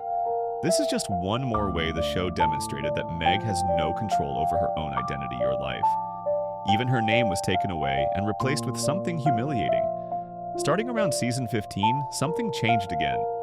The show began pulling back on the extreme Meg abuse. The family members started reconciling with her one by one. Chris reconciled with Meg in an episode called Chris Cross. Peter reconciled with her and Peter's sister when he realized his own sister treated him the same way he treated Meg. Lois reconciled with Meg in Snapple Decision when she booked them a vacation together. By season 20 and beyond, the abuse toward Meg has decreased significantly. She is rarely mistreated anymore. The family embraces her instead of ridiculing her. Recent seasons show her as closer to her original personality from season 1, but the damage was already done. For approximately 12 seasons, Meg's personality and social life were systematically erased. The character, who started as a normal teenage girl with friends and interests and goals, became nothing more than a punching bag for lazy comedy. Her friends disappeared. Her romantic prospects were destroyed through increasingly cruel jokes. Her family treated her as worthless, and the show itself justified this treatment by claiming she needs to absorb abuse to keep the family together. This transformation was not accidental. It was a deliberate creative choice made by writers who admitted they could not write for a teenage girl character. The question remains why this happened to Meg specifically. Why not Chris or Stewie? Why did the show decide Meg should be the one character who exists primarily to suffer? Part of the answer is that Family Guy has always been written by a predominantly male writing staff. They felt comfortable writing for Peter, Brian, Stewie, and even Lois because they understood those characters. But Meg as a teenage girl presented a challenge they did not want to overcome. Rather than hire writers who could write that perspective, they simply removed her personality and made her a joke instead. The irony is that Meg's suffering made her one of the most relatable characters on the show. Teenage viewers, especially girls, connected with Meg because they understood what it felt like to be ignored, mocked, and treated as less important than everyone else. Meg represented the awkward teenage experience of not fitting in and desperately wanting acceptance. But instead of exploring that in meaningful ways, the show pushed it to such extremes that it became pure cruelty. Meg went from relatable to pitiable. In the end, Meg Griffin's story is one of the strangest character arcs in television animation. She started with a personality and ended with none. She had friends and lost them. She had interests that vanished. She became defined entirely by how other characters treated her rather than by who she actually was as a person. For over a decade, she existed primarily to be the target of abuse. Only in recent seasons has the show begun returning her to something resembling the character she was in season 1. But even now, 25 years later, everyone still remembers Meg as the punching bag. That role has become so ingrained in the show's identity that it may never truly go away, no matter how much the writers try to rehabilitate her character now. Before we move on, make sure to subscribe if you're enjoying this breakdown. Next up, Chris Griffin. Why is Chris the only Griffin who can consistently see and interact with the evil monkey Chris Griffin? Why is Chris the only Griffin who can consistently see and interact with the evil monkey? Chris Griffin wakes up screaming in the middle of the night. He tells his parents there is an evil monkey living in his closet. The monkey points at him with a terrifying grimace. Peter and Lois laugh. They think Chris is joking or making things up. They tell him there is no such thing as an evil monkey. But Chris knows what he saw. The monkey is real. And for years, Chris is the only person in the entire Griffin household who can see it. Why does this monkey appear to Chris and nobody else? Why does it live in his closet? And what does it actually want from the frightened teenager who cannot convince anyone that his fears are real? The evil monkey first appeared in the season 2 episode called Damn It, Janet. Chris mentions to his mother Lois that he needs someone to protect him from the evil monkey in his closet. Lois tells him there is no such thing. She dismisses it completely. Then the show cuts to Chris's bedroom. The closet doors burst open. A brown-furred monkey wearing a vest stands there with a sinister expression on its face. Its arm extends and points directly at Chris in a threatening manner. The monkey's hand shakes as it points. Its eyes are wide and angry. Chris is terrified. This becomes a running gag that continues for 6 full seasons. The monkey appears regularly throughout the show, always in the same way. Chris will be in his room or sometimes in other parts of the house. The closet doors fly open. The monkey points. Chris screams. Nobody believes him. What made this situation so disturbing was that Chris was completely alone in his fear. Every time he tried to tell someone about the evil monkey, they laughed at him. They thought he was making a joke or being silly. His parents never took him seriously. His siblings ignored him. His friends did not believe him. Chris lived in constant paranoia because of this creature that nobody else could see or acknowledge. He could not sleep properly. He was afraid to go into his own closet. He had to deal with this terrifying presence in his bedroom every single day with absolutely no support or help from anyone around him. The show portrayed this as comedy, but it was actually a very dark situation for Chris to endure. The creators of Family Guy have explained why they decided to give this specific fear to Chris. Seth MacFarlane stated in a 2003 interview that the writers thought it would be funny to give Chris a childhood fear that is actually real, since he has a childlike mind. This is a revealing statement. MacFarlane explicitly connected the evil monkey to Chris's mental state. Chris is portrayed throughout the series as unintelligent and childlike. He takes things literally. He does not understand complex concepts. He believes in things that other people dismiss. So the writers decided to make his greatest fear into something real that only he can perceive. The question is whether the monkey is objectively real, or whether Chris's childlike mind is creating or perceiving something that does not actually exist for other people. The evidence initially suggests the monkey might not be real in a physical sense. For the first 6 seasons, Chris is described as the only member of the Griffin family who is aware of the presence of the monkey in the house. Other family members laugh at the notion that Chris has a monkey in his closet. The show never shows any other character seeing or interacting with the monkey during this time period. The monkey only appears when Chris is present, or when the show wants to remind viewers that the monkey exists. This could suggest the monkey is a hallucination, or a manifestation of Chris's anxieties rather than an actual physical creature living in the Griffin house. But there are clues that the monkey is physically real even before Chris proves it. In the episode Model Misbehavior, the Griffin family leaves the house to go somewhere. As they drive away, the show cuts back to Chris's bedroom. The evil monkey is shown relaxing on Chris's bed. The monkey puts on headphones, plays the song Slow Ride by Foghat on vinyl, and rolls a marijuana joint. The monkey smokes and enjoys its time alone in the empty house. This scene is critical because it shows the monkey existing and behaving independently when Chris is not present. If the monkey was only a hallucination or manifestation of Chris's mind, it would not exist or act when Chris is not there to perceive it. This scene proves the monkey has its own existence separate from Chris. There is also one occasion before Season 8 where another character encounters the evil monkey. In the Season 5 premiere episode called Stewie Loves Lois, Peter becomes traumatized by something and runs to his bedroom crying. As he runs down the hallway, Peter encounters the evil monkey standing outside Chris's room, doing its trademark pointing gesture. However, Peter does not see the monkey for what it actually is. He mistakes the monkey for his daughter Meg. Peter says something to who he thinks is Meg and keeps running. This moment is significant because it shows the monkey can be perceived by other people, but they do not perceive it correctly. Peter saw something standing in the hallway, but his brain interpreted it as Meg rather than recognizing it as a monkey. This suggests the monkey is physically present, but something about how other people's brains work prevents them from recognizing what they are seeing. Chris also encounters the evil monkey in unexpected locations far from his bedroom. In the episode Breaking Out is Hard to Do, Lois goes to prison for shoplifting. Peter breaks her out, and the Griffin family escapes to a neighborhood called Asian Town. Chris assumes he will be safe from the evil monkey in this new place far from home. But then Chris sees a monkey in Asian Town.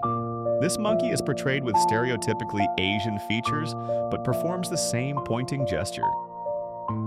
Chris realizes the evil monkey has followed him, or there are multiple evil monkeys in different locations. This raises disturbing questions about whether the monkey is a specific individual creature, or whether Chris is seeing something that appears wherever he goes. The mystery is finally addressed directly in the Season 8 episode called Hannah Banana. Chris decides he must prove the evil monkey is real. He sets up a camera in his room to capture footage of the monkey, but this fails, so Chris takes more drastic action. He lures the monkey out of the closet using free monkey food as bait and traps him. Chris then physically drags the captured and tied up monkey into the living room to show his family. Peter, Lois, and the others are shocked. The monkey is actually real. It has been living in Chris's closet the entire time. They all feel foolish for never believing Chris. Once the family has the monkey captured and restrained, the monkey asks them to untie him so he can explain himself. When they do, the monkey tells his story. 9 years before this moment, the monkey came home from work one day and caught his wife in bed with another monkey. This traumatic discovery destroyed his life. He went through a painful divorce. The depression from the divorce caused him to lose his job. Without income, he lost his house. He ended up homeless and eventually moved into Chris's closet as a temporary shelter until he could get back on his feet. The monkey explains he never intended to scare Chris or be evil. His frightening pointing gesture was his attempt to start a conversation. His sinister expression is simply the face he makes when he is thinking. His shaking arm is caused by a copper deficiency that makes his muscles tremble involuntarily. This revelation completely reframes everything that happened for 6 seasons. The evil monkey was not evil at all. He was a depressed and homeless creature who needed help. He tried to communicate with Chris, but his attempts at friendly conversation came across as threatening because of his medical conditions and natural facial expressions. Chris misinterpreted completely innocent behavior as malicious because he was too frightened to consider any other explanation. And because nobody else believed the monkey existed, nobody could help Chris understand the situation or help the monkey find better housing. Both Chris and the monkey suffered for years due to a tragic misunderstanding. After learning the truth, Chris and the monkey develop a genuine friendship. The monkey helps Chris with his homework and school projects. They spend time together doing activities. The monkey provides Chris with the kind of attention and support that Peter often fails to give his son. This creates tension between Chris and Peter when Chris realizes the monkey cares more about him than his own father does. Eventually, Peter and Chris reconcile with the monkey's help, and the monkey decides it is time to move on. He leaves Chris's closet and moves into the closet of Jake Tucker, the son of news anchor Tom Tucker. The show indicates the cycle will begin again with Jake experiencing the same fear Chris did, since Jake also has a difficult relationship with his father. But none of this answers the central mystery. Why was Chris the only one who could see and interact with the evil monkey for all those years? The monkey was physically real, as proven when Chris captured him and showed him to the family. But for 6 full seasons, Chris was described as the only person aware of the monkey's presence. Other family members laughed at the idea that Chris had a monkey in his closet. They treated it as an absurd fantasy, yet the monkey was there the entire time. So what prevented them from seeing or noticing a whole monkey living in their house? One possibility is that the other family members could physically see the monkey, but their brains refused to acknowledge what they were seeing. Peter's encounter with the monkey in Season 5 supports this theory. Peter saw something in the hallway but interpreted it as Meg rather than recognizing it as a monkey. Perhaps the other Griffins occasionally glimpsed the monkey, but their minds immediately rationalized it as something else. Maybe they saw movement in Chris's closet but convinced themselves it was just clothes or shadows. Maybe they heard noises but attributed them to the house settling or Chris moving around. The human brain is very good at filtering out information that does not fit expected patterns. A monkey living in a teenage boy's closet is so unexpected that adult brains might simply refuse to process that information correctly. Another possibility is that Chris has some quality or condition that makes him more sensitive to perceiving things that others cannot. The show has established that Chris has a childlike mind. He is not intelligent in conventional ways. He struggles academically. He believes in things that adults dismiss. But perhaps this childlike quality allows him to perceive reality differently than other people. Children often report seeing things that adults cannot see. Adults explain these reports as imagination or fantasy. But what if children are actually perceiving real phenomena that adult brains have learned to filter out? Chris maintained his childlike perception into his teenage years, which allowed him to continue seeing the monkey when other family members could not. The writers themselves provided a clue when Seth MacFarlane explained, they gave Chris a childhood fear that is actually real because he has a childlike mind. This suggests the connection between Chris's mental state and his ability to perceive the monkey is intentional and important. The show is not just using the evil monkey as a random running gag. It is specifically exploring what happens when someone with Chris's particular way of thinking encounters something real that nobody else acknowledges. The monkey represents fears that children experience that adults dismiss as not real, even though those fears are based on genuine perceptions of the world. There is also a darker interpretation. Perhaps Chris could see the monkey because Chris needed to see the monkey. The monkey was homeless and suffering. He moved into Chris's closet seeking shelter, but he also tried to communicate with Chris to reach out to someone. Chris perceived these attempts at communication even though they frightened him. Perhaps Chris was the only person in the household who was open enough or vulnerable enough to notice that someone was trying to reach him. Everyone else in the Griffin family is too wrapped up in their own problems and concerns to notice a suffering creature living in their house. Chris, despite his fear, maintained awareness of the monkey's presence for years. In a strange way, Chris's fear kept him connected to the monkey when everyone else remained oblivious. The fact that the monkey moved to Jake Tucker's closet at the end suggests this is a pattern that repeats with specific types of people. Jake is described as having a difficult relationship with his father, Tom Tucker, similar to Chris's relationship with Peter. The monkey specifically seeks out boys who need support that they are not getting from their fathers. These boys can perceive the monkey while others cannot. The monkey appears threatening at first because the boys are frightened and misinterpret his behavior. But the monkey's actual purpose is to eventually befriend these boys and provide them with the guidance and care they are missing. Chris was not unique in being able to see the monkey. He was part of a pattern of lonely boys with absent fathers who become aware of the monkey's presence. The evil monkey storyline is one of the strangest in Family Guy's history because it operates on multiple levels simultaneously. On the surface, it is a simple running gag about a scary monkey jumping out of a closet. On a deeper level, it explores themes of isolation, misunderstanding, mental perception, and how people dismiss the fears and experiences of those they consider less intelligent or less credible than themselves. Chris lived with genuine terror for 6 years because nobody took him seriously.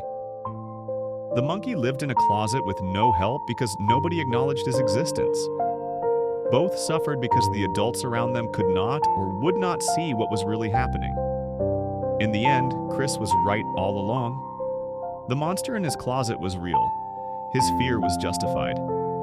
His years of trying to convince people were not the actions of a foolish child with an overactive imagination. Chris perceived reality more accurately than the adults who dismissed him. The fact that he was the only one who could consistently see and interact with the evil monkey does not mean he was wrong or crazy.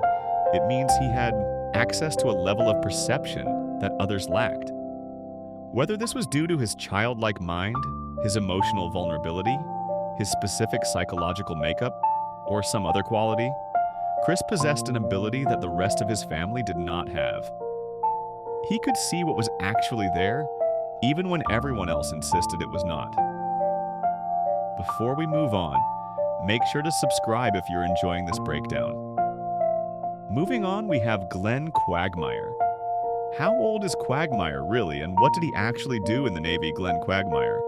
How old is Quagmire really, and what did he actually do in the Navy? Glenn Quagmire looks at the camera and says, "Giggity," before pursuing another woman. He has been doing this for over 20 years on Family Guy. Everyone knows Quagmire as Peter Griffin's sex-obsessed neighbor and friend.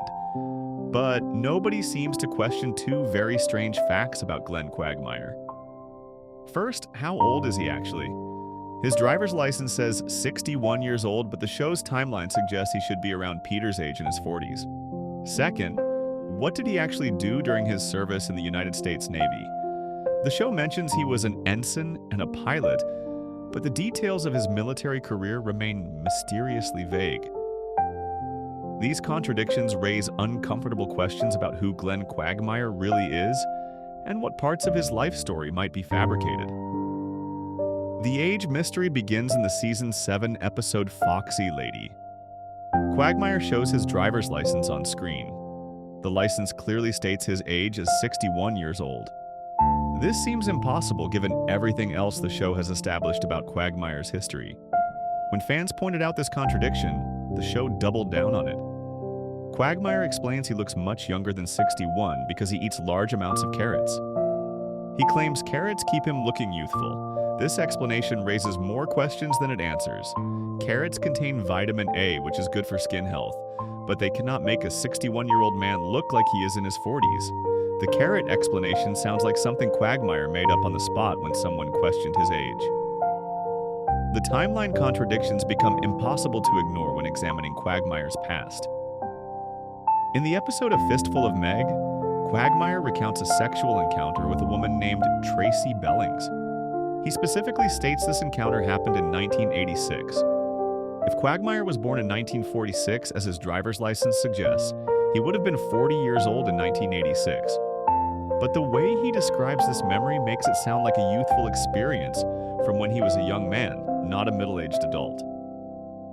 The show treats it as a story from Quagmire's younger days, which makes no sense if he was already 40 at the time. The contradiction becomes even more severe in the time travel episode, Meet the Quagmires. Death takes Peter back in time to 1984 when Peter was 18 years old. In 1984, Peter and Lois are both teenagers attending a country club dance. Quagmire is also at this dance, and he appears to be roughly the same age as Peter and Lois. He interacts with 18-year-old Lois and hits on her as he would with any attractive woman. The episode establishes that Quagmire already knew both Peter and Lois back in 1984. If Quagmire was really born in 1946, he would have been 38 years old in 1984. He would have been a middle-aged man pursuing teenage girls at a high school dance, which is disturbing. The show does not portray it this way. The episode shows Quagmire as a peer of Peter and Lois, someone in the same age group attending the same social events. This creates a fundamental impossibility in Quagmire's timeline. Either Quagmire is lying about his age on his driver's license, or the show's flashbacks to the 1980s are completely inaccurate about his appearance and behavior. Some fans theorize Quagmire deliberately falsified his driver's license to make himself seem older. But why would anyone do that? Most people who lie about their age make themselves younger, not older. Quagmire has no apparent reason to claim he is 61 when he is actually in his 40s. The mystery deepens when examining Quagmire's father's age. In the episode Quagmire's Dad, Quagmire's father, Dan Quagmire, appears and is honored by the Navy for military service. Dan later reveals plans for sex reassignment surgery. In the episode Trans Fat, Ida Davis, formerly Dan Quagmire, claims to have had the sex change operation at age 61. This means Dan was 61 years old at the time of Quagmire's Dad episode. If Quagmire himself is 61 years old and his father had him at a normal age, his father should be at least 80 to 90 years old. But Dan appears to be in his 60s or early 70s at most.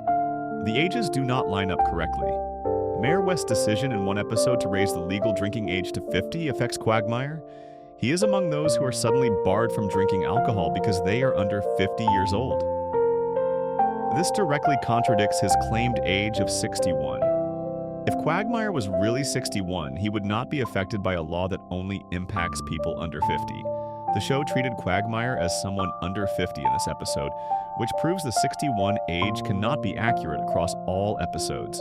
During Peter's trial for statutory rape charges against Quagmire and Quagmire's mom, Peter testifies and implies that Quagmire is around 48 years old. Peter would know approximately how old his best friend is. The fact that Peter suggests Quagmire is in his late 40s directly contradicts the driver's license showing 61. Peter has no reason to lie about Quagmire's age during a serious legal proceeding. This suggests Quagmire's real age is somewhere in the mid to late 40s, making him roughly the same age as Peter. So why does Quagmire's driver's license say 61? The most disturbing explanation is that Quagmire is using a fake identity. Driver's licenses can be forged. Someone with Quagmire's questionable morals and criminal tendencies would have no problem obtaining false identification documents. But what would be the purpose of making himself appear older? One possibility is that Quagmire is hiding from something in his past. If he committed crimes or has enemies looking for him under his real identity, he might have created a new identity with a different birth date. Making himself older by 15 years would throw off anyone searching for a man in his 40s. Another explanation is that Quagmire is exactly as old as his license claims, and something else is wrong with how he appears. The carrot explanation is obviously nonsense.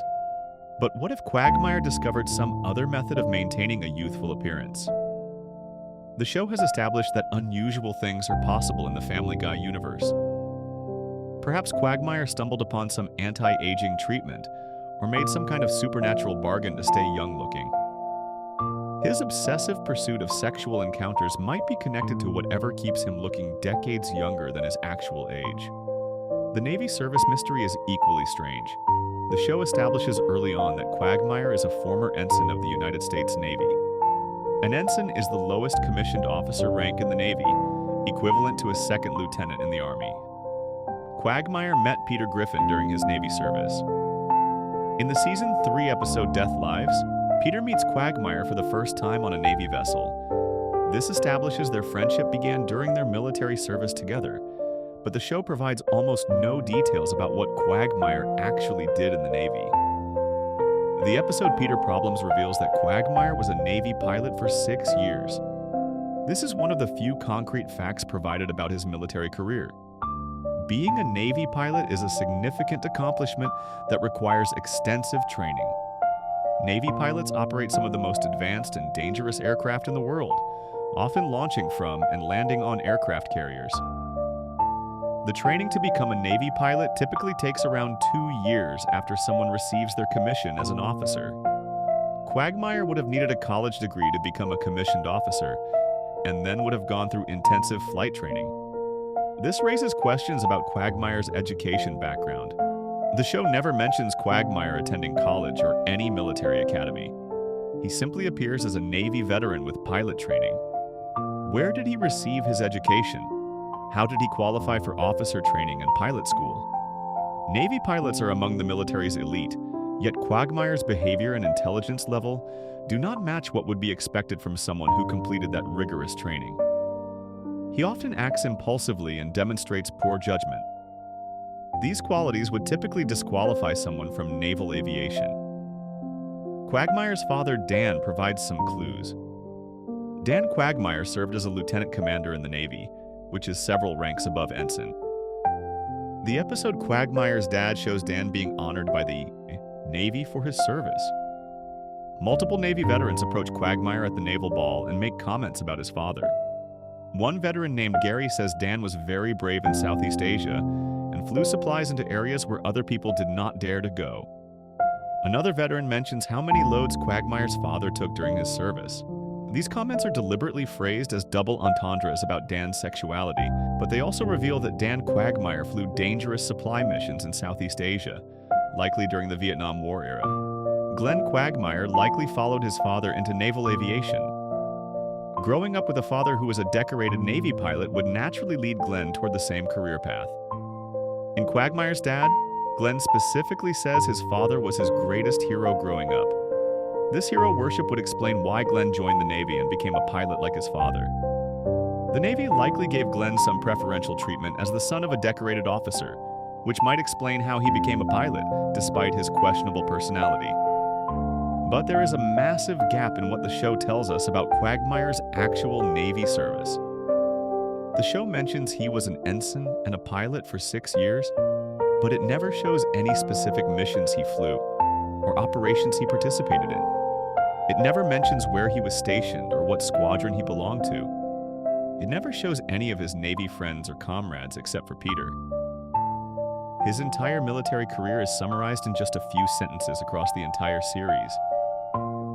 For someone who served for 6 years as a Navy pilot, this lack of detail is extremely suspicious.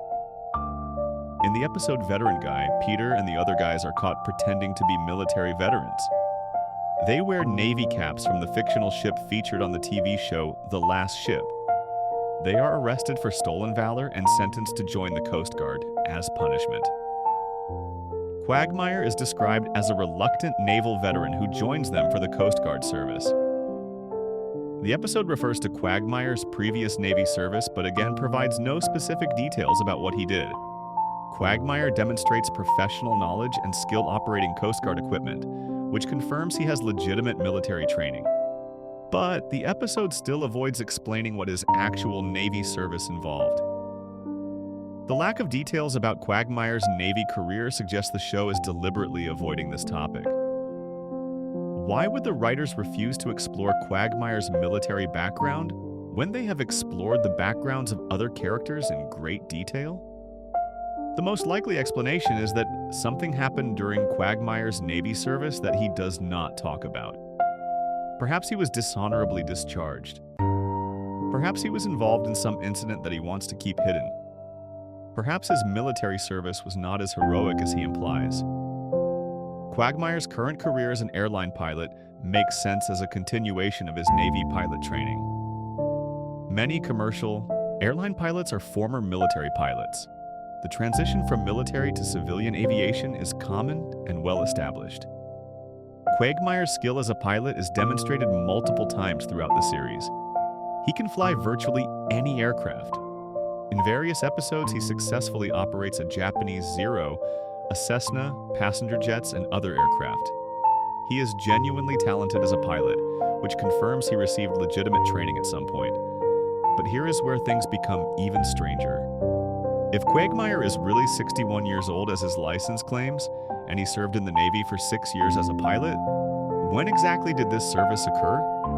If he graduated college at age 22, completed officer training and flight school by age 24, and served for 6 years, he would have left the Navy at age 30. That would have been in 1976 if he was born in 1946. The timeline barely works if he served during the final years of the Vietnam War and the immediate post-war period. But this contradicts all the flashback episodes showing Quagmire as a young man in the 1980s. If Quagmire is actually in his mid-40s, as Peter's testimony suggests, he would have been born around 1965 to 1970. He would have graduated college and completed flight training in the late 1980s or early 1990s. His 6 years of Navy service would have been during the late Cold War period and possibly the first Gulf War in 1991. This timeline makes much more sense with how the show portrays Quagmire's age and relationships with other characters. But it means the driver's license showing age 61 is definitely fraudulent. There is one other disturbing possibility. What if Quagmire is using a dead person's identity? In the 1940s, it was common for people to steal the identities of deceased children. Someone could find records of a child born in 1946 who died in infancy, then assume that identity as an adult. The real Glenn Quagmire, born in 1946, might have died as a baby, and the person living as Glenn Quagmire could be someone else entirely. This would explain the age discrepancy. The fake Quagmire would have the dead child's birth date on his documents, but his actual age would be much younger. This theory sounds extreme, but it fits with other suspicious aspects of Quagmire's character. His original last name was revealed to be Quagelchek, not Quagmire. He changed his name at some point. People who change their names often have something to hide. Quagmire's house is decorated in a 1950s and 1960s style, which the show explains is because he would have been a young adult during that era if he was really born in 1946. But this might also be a deliberate attempt by Quagmire to maintain his cover story as someone from that generation. He surrounded himself with period-appropriate decorations to make his fake identity more believable. The mystery of what Quagmire actually did in the Navy becomes more sinister when combined with the age discrepancy. If Quagmire is using a false identity with a fake age, his Navy service might also be fabricated or exaggerated. He clearly has pilot training and skills. But did he really serve for 6 years? Did he really achieve the rank of ensign? Or did he serve for a much shorter time before being discharged for misconduct? The Navy might have records under his real name and real birth date that tell a very different story than the one Quagmire tells his friends. There is also the question of how Quagmire affords his lifestyle. He works as an airline pilot, which pays well but not extraordinarily. Yet he lives in a nice house on Spooner Street, never seems to worry about money, travels frequently, and constantly spends money on pursuing women. Airline pilots make good salaries, but Quagmire's spending seems excessive even for his profession. Some fans have theorized he receives military disability payments or a military pension, which would supplement his airline income. But if his Navy service was only 6 years and he left at a low rank, he would not qualify for a significant pension. Perhaps Quagmire has another source of income he does not discuss. Perhaps his wealth comes from his father's military pension after Ida transitioned and wanted a fresh start. Perhaps Quagmire was involved in something during his Navy service that resulted in a settlement or payout in exchange for his silence. The show has hinted that Quagmire has connections to the sex industry and possibly human trafficking, based on comments about him bringing women from Asian countries. If these implications are true, Quagmire might be earning money through illegal activities that he hides from his friends. The comparison to his father Dan reveals another troubling pattern. Dan served honorably in the Navy and was celebrated as a hero. Multiple veterans spoke highly of Dan's service. Glenn claims his father was his greatest hero and inspiration for joining the Navy. But Glenn's own military service is never celebrated or honored. Nobody talks about Glenn's achievements in the Navy. No fellow veterans seek him out or thank him for his service the way they did with Dan. This suggests Glenn's Navy career was far less distinguished than his father's, or that something happened that made Glenn unwelcome among other Navy veterans. In the episode Peter Normal Activity, the guys accidentally kill an elderly man and feel guilty when they discover he was a military veteran. Quagmire is the most affected by this revelation. He says he feels terrible about killing a veteran because of his own service in the Navy. Quagmire suggests they should tell the truth about what happened. This is one of the few times Quagmire shows genuine moral concern about anything. His reaction suggests he has complicated feelings about his military service and veteran status. Perhaps he feels he does not deserve to be considered a real veteran because of something that happened during his service. The show deliberately maintains mystery around these two core facts about Quagmire. His real age remains contradictory and unexplained across dozens of episodes spanning more than 20 years. His Navy service is confirmed to exist, but never explored in any meaningful detail. These are not accidental oversights by the writers. The writers have had countless opportunities to clarify Quagmire's age or show flashbacks to his military service. They have chosen not to. This suggests the mystery is intentional. Glenn Quagmire is not who he claims to be.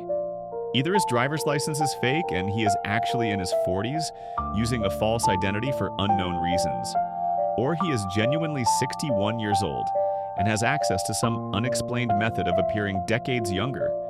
Either his Navy service was legitimate and honorable, but he refuses to discuss it for personal reasons, or something happened during his service that he wants to keep hidden from his friends and the world. The show will probably never resolve these mysteries. Quagmire will continue saying giggity and pursuing women while his true age and true military history remain unknown. Just like with Brian's mysterious ability to talk and walk upright, some questions about Family Guy characters have no good answers. Sometimes the mystery is more interesting than any explanation could be. Before we move on, make sure to subscribe if you're enjoying this breakdown. Moving on to Cleveland Brown. Did Cleveland secretly live through a different timeline? During his spin-off years, Cleveland Brown, did Cleveland secretly live through a different timeline during his spin-off years? Cleveland Brown is sitting at the Drunken Clam with Peter, Joe, and Quagmire. He has been back in Quahog for years now. Everything seems normal. But if you pay close attention to the details, something is very wrong with Cleveland's timeline. For 4 years, Cleveland Brown left Quahog and moved to a town called Stoolbend in Virginia. He got a new family, had countless adventures, and lived a completely different life. Then one day, he simply came back and moved into his old house like nothing happened. But the more you examine what occurred during those 4 years, the less sense it makes. Did Cleveland secretly live through a different timeline during his spin-off years? And if so, how much of what happened in Stoolbend actually exists in the same reality as Quahog? The story officially begins in late 2009. Cleveland has just finalized his divorce from Loretta after she had an affair with Quagmire. The bathtub gag happens one final time in spectacular fashion. Peter's antics once again destroy Cleveland's house and the bathtub crashes to the ground. Cleveland stands up from the wreckage and makes a decision. He is tired of being the victim of Peter's constant destruction. He is tired of his ruined marriage. He is tired of Quahog. Cleveland decides to leave Rhode Island and return to his childhood hometown of Stool Bend, Virginia. He takes his son Cleveland Jr. with him and drives away.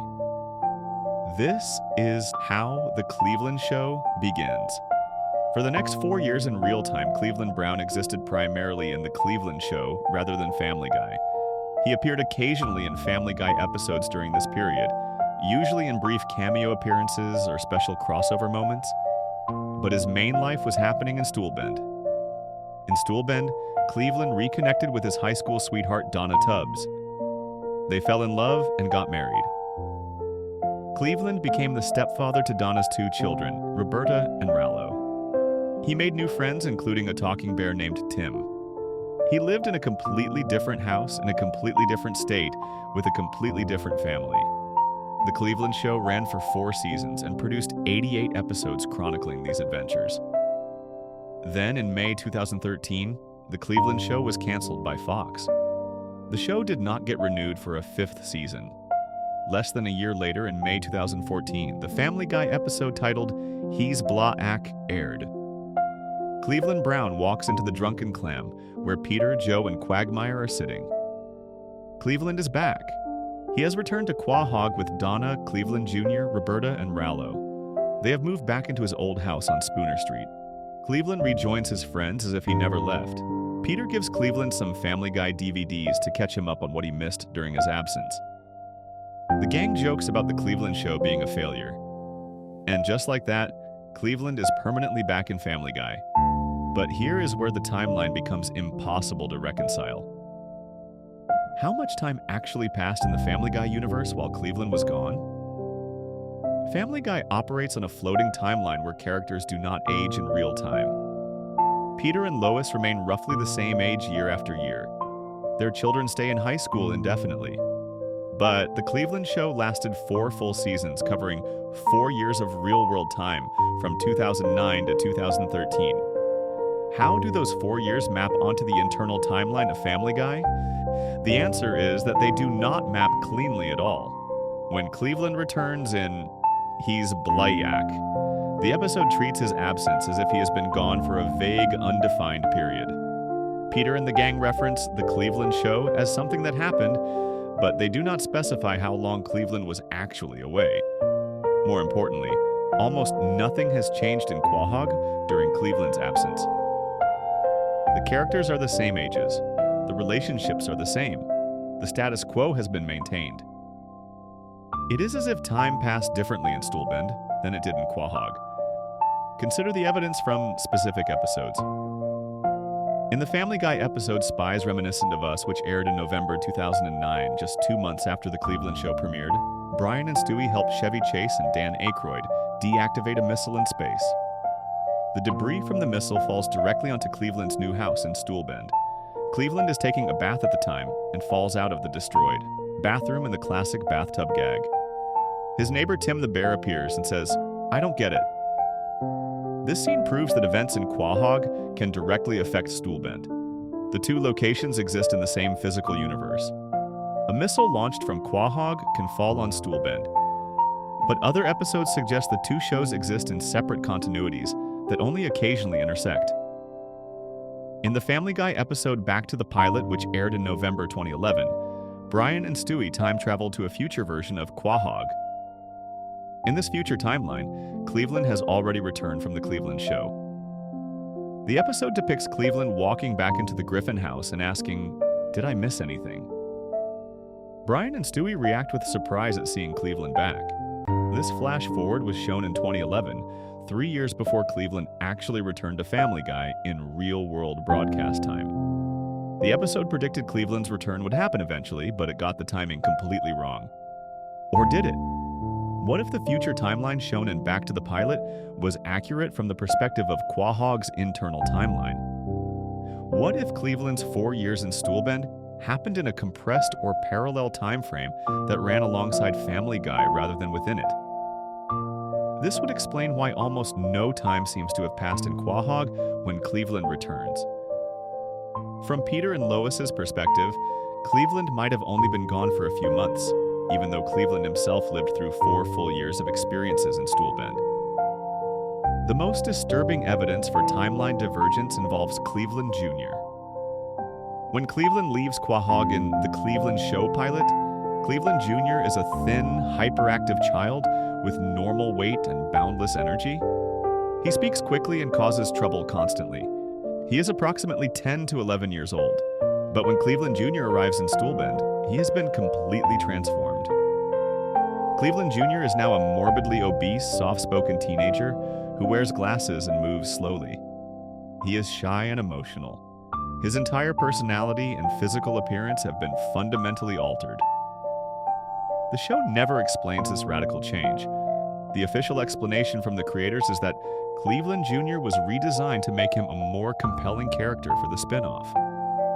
But this meta-explanation does not address the in-universe reality. How did a thin, hyperactive child become an obese, depressed teenager during a car ride from Rhode Island to Virginia? The transformation is physically impossible unless something very strange happened to Cleveland Jr. during the transition between the two shows.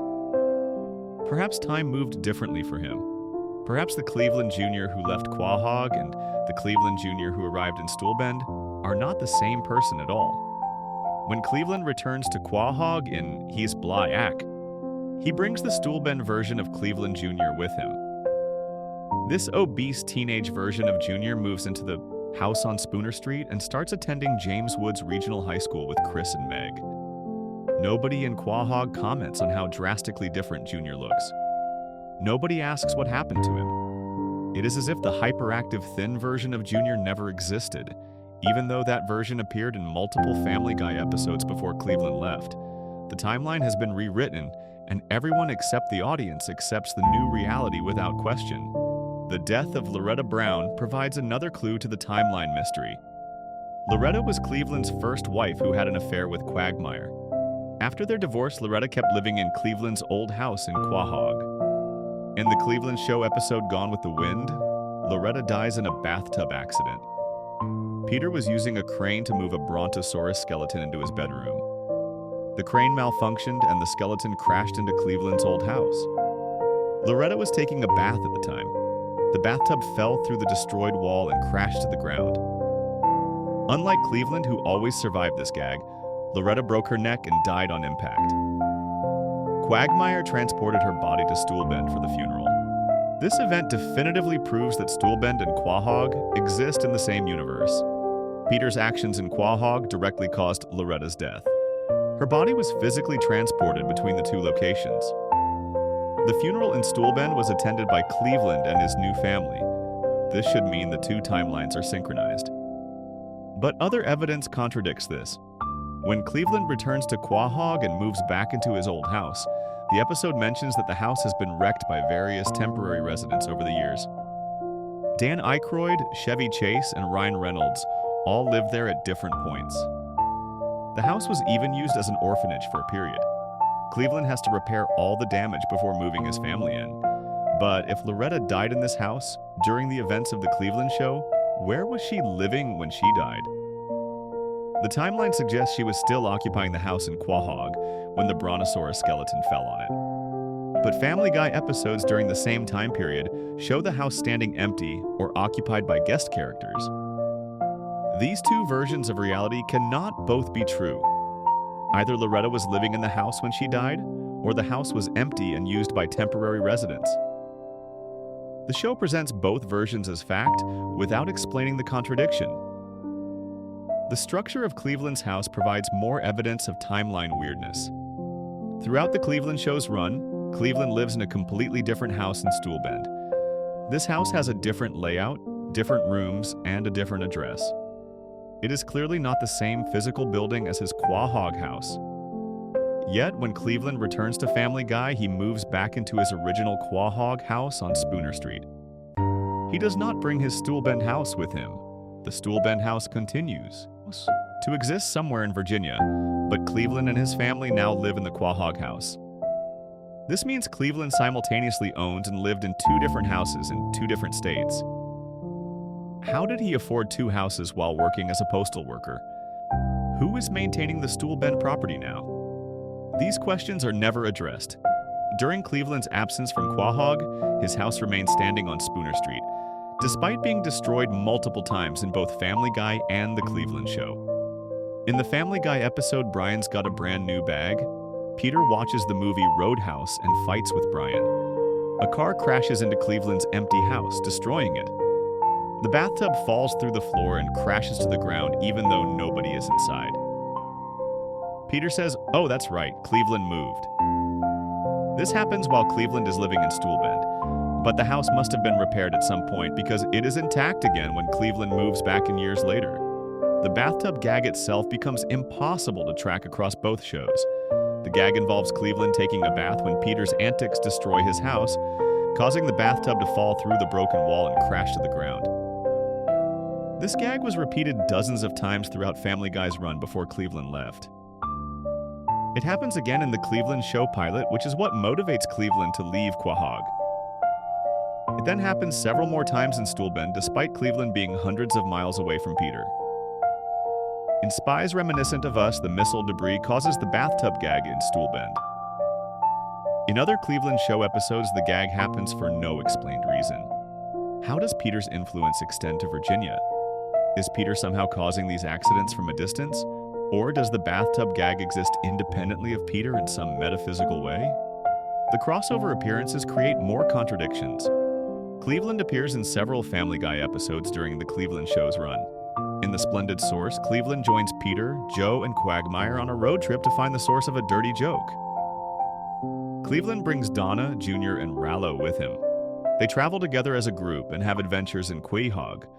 But if Cleveland is visiting from Virginia, why would he bring his entire family on a road trip to find a dirty joke? Why would Donna and the kids want to participate in Peter's stupid quest?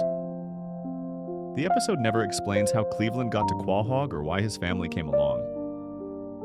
In Cool Hand Peter, Cleveland visits Quahog again and goes on another road trip with the guys while Donna hangs out with Lois and Bonnie. This episode shows Cleveland easily traveling between Stuhlbend and Quahog, as if the distance is not significant. But Virginia and Rhode Island are separated by hundreds of miles. The travel time should be substantial, yet Cleveland seems to pop in and out of Quahog constantly during his supposed absence. Is he really living in Virginia, or is Stuhlbend somehow closer to Quahog than normal geography would allow? The most revealing moment comes in the Family Guy episode Baby Got Black. Peter, Joe, and Quagmire prank call Cleveland in Virginia. They pretend to be Loretta calling from beyond the grave, claiming she faked her death to fool the IRS. Cleveland is confused and upset by the call. This scene confirms Cleveland is physically located in Virginia during this time period, but it also raises questions. If Cleveland's friends can casually prank call him in Virginia, why is his absence treated as such a big deal? Why do they act surprised when he returns, if they have been in regular contact the whole time? When Cleveland finally returns in, he's Blayak. The guys mock the Cleveland Show extensively. They make jokes about the show's logo looking like a purple penis, about the show having no clear target audience, about Tim the Bear not being funny, and about the show being written by white writers despite having a black cast. These jokes break the fourth wall by acknowledging the Cleveland Show as a television program that existed in the real world. But the jokes are spoken by characters who exist inside the fictional universe. Peter, Joe, and Quagmire are not supposed to know they are characters in a TV show. They should not know what a spin-off is or what a target audience means. Yet they discuss these meta-concepts as if they are obvious facts. This suggests the Cleveland Show might have been something different from what it appeared to be. What if the Cleveland Show was not a spin-off set in the same universe as Family Guy? What if it was a parallel timeline that diverged from Family Guy's main continuity? In this interpretation, Cleveland Brown in Stuhlbend was living through a different version of reality than the Cleveland Brown who remained connected to Quahog. The Stuhlbend timeline ran alongside the Quahog timeline for 4 years, and then the two timelines merged when the Cleveland Show ended. This merger was imperfect, which explains why elements from both timelines contradict each other. Think of it like quantum superposition. During those 4 years, Cleveland existed in two states simultaneously. In one state, he was living his adventures in Stool Bend with his new family. In another state, he remained connected to Quahog and available for occasional crossovers. Both versions of Cleveland were equally real. When the Cleveland Show ended, the superposition collapsed and the timelines converged. The Stool Bend version of Cleveland became the primary version, bringing Donna and the kids with him back to Quahog.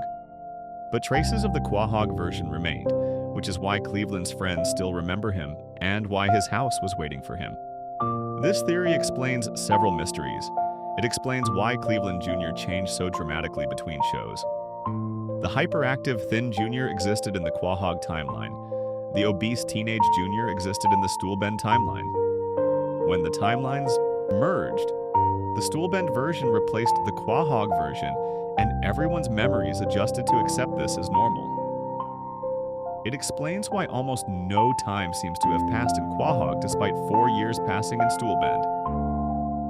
The two timelines were running at different rates. 4 years in Stool Bend equals a few months in Quahog. It explains why events from both shows can be true simultaneously, even when they contradict each other. They happened in parallel realities that have now been imperfectly merged into one. The episode 3 Acts of God provides a disturbing clue about Cleveland's true situation. Cleveland is visiting Quahog and hanging out at the Drunken Clam. Death appears and tells Cleveland, "I'm here to collect your show." Cleveland protests that he is only visiting while on vacation. This scene aired while the Cleveland Show was still on the air. Death literally came to take Cleveland's show away from him. But Cleveland was not ready to let go. He fought against the cancellation. Eventually, though, Death won. The Cleveland Show ended, and Cleveland had no choice but to return to Family Guy permanently. What does it mean that Death came to collect Cleveland's show? In the metaphysical universe of Family Guy, television shows might be real places or dimensions that characters can inhabit. The Cleveland Show was a pocket dimension where Cleveland lived for 4 years. When Fox canceled the show, that dimension began to collapse. Death arrived to guide Cleveland back to the main Family Guy dimension, before the Cleveland Show completely ceased to exist. Cleveland had to evacuate Stool Bend and return to Quahog, bringing his new family with him as refugees from a canceled timeline. This interpretation makes Cleveland's return tragic rather than triumphant. He did not choose to come back. He was forced to abandon the life he built in Stool Bend because the reality that supported it was being erased. Donna, Roberta, and Rallo now exist in Quahog, but they are displaced from their original timeline. They remember Stool Bend and their friends there, but that place no longer fully exists. It has been reduced to memories and occasional references. The Cleveland Show has become a ghost haunting the edges of Family Guy's reality. When Peter gives Cleveland those Family Guy DVDs in He's Blah Ack, he is literally giving Cleveland the missing memories from the timeline Cleveland was absent from. Cleveland needs to watch those DVDs to learn what happened in Quahog while he was living in Stool Bend. But this creates a paradox. If Cleveland was occasionally visiting Quahog during those years, he should already know what happened. He would not need DVDs to catch up. Unless the Cleveland who visited Quahog was a different Cleveland than the one who lived in Stool Bend. Unless there were two Clevelands existing simultaneously in different realities, and only one of them made it back when the timelines merged. The house that Cleveland returns to is described as being wrecked by previous residents. But who were these residents? The episode mentions Dan Aykroyd, Chevy Chase, and Ryan Reynolds. It mentions the house being used as an orphanage. But when did all this happen? During the Cleveland Show's run, Family Guy only showed the house being destroyed or empty. They never showed these celebrity residents or the orphanage. Either these events happened off-screen during episodes we did not see, or they happened in yet another parallel timeline that merged with the main continuity when Cleveland returned. The truth is that Cleveland's 4 years in Stool Bend cannot be fully reconciled with Family Guy's main timeline. The contradictions are too numerous and too fundamental. The only explanation that accounts for all the evidence is that Cleveland lived through a different timeline during the Cleveland Show's run. This alternate timeline partially intersected with Family Guy's main timeline, allowing for occasional crossovers and mutual influence. But it was never fully integrated until the Cleveland Show ended, and Cleveland had to permanently relocate back to Quahog. Cleveland Brown is sitting at the Drunken Clam with Peter, Joe, and Quagmire. He has been back in Quahog for years now. Everything seems normal, but Cleveland remembers Stool Bend. He remembers 4 years of adventures with Donna, Roberta, and Rallo. He remembers Tim the Bear and all his other Stool Bend friends. Those memories are real. Those experiences happened. But they happened in a timeline that no longer exists as a separate entity. Stool Bend has been absorbed into Quahog's reality, and Cleveland is one of the few people who remembers both timelines clearly. He lives with the knowledge that he once had a spin-off show, and that spin-off existed in its own unique version of reality. Now he is back where he started, and nobody seems to think this is strange. That is the mystery of Cleveland Brown. He returned from a place that might not have been entirely real, bringing a family from a canceled timeline, and everyone just accepted it and moved on. Because in the world of Family Guy, reality is whatever the show says it is in any given moment. Before we move on, make sure to subscribe if you're enjoying this breakdown. Moving on to Herbert the Pervert. What really happened in Herbert's war past that tied him to the Griffins forever? Herbert the Pervert. What really happened? In Herbert's war past that tied him to the Griffins forever, John Herbert sits on his porch in his bathrobe, watching Chris Griffin deliver newspapers down Spooner Street. Herbert has lived in this house for decades. He has been waiting. But waiting for what? Herbert is a World War II veteran who served as an Army Air Corps pilot over 70 years ago. He survived Nazi captivity in a concentration camp. He received a Purple Heart for his service. He came home and settled in Quahog, Rhode Island, on a street called Spooner Street. And then, years later, a family named Griffin moved in next door with a teenage son named Chris. From the moment Herbert met Chris, something changed. Herbert became fixated on the boy in ways that go far beyond normal neighborly interest. But why Chris specifically?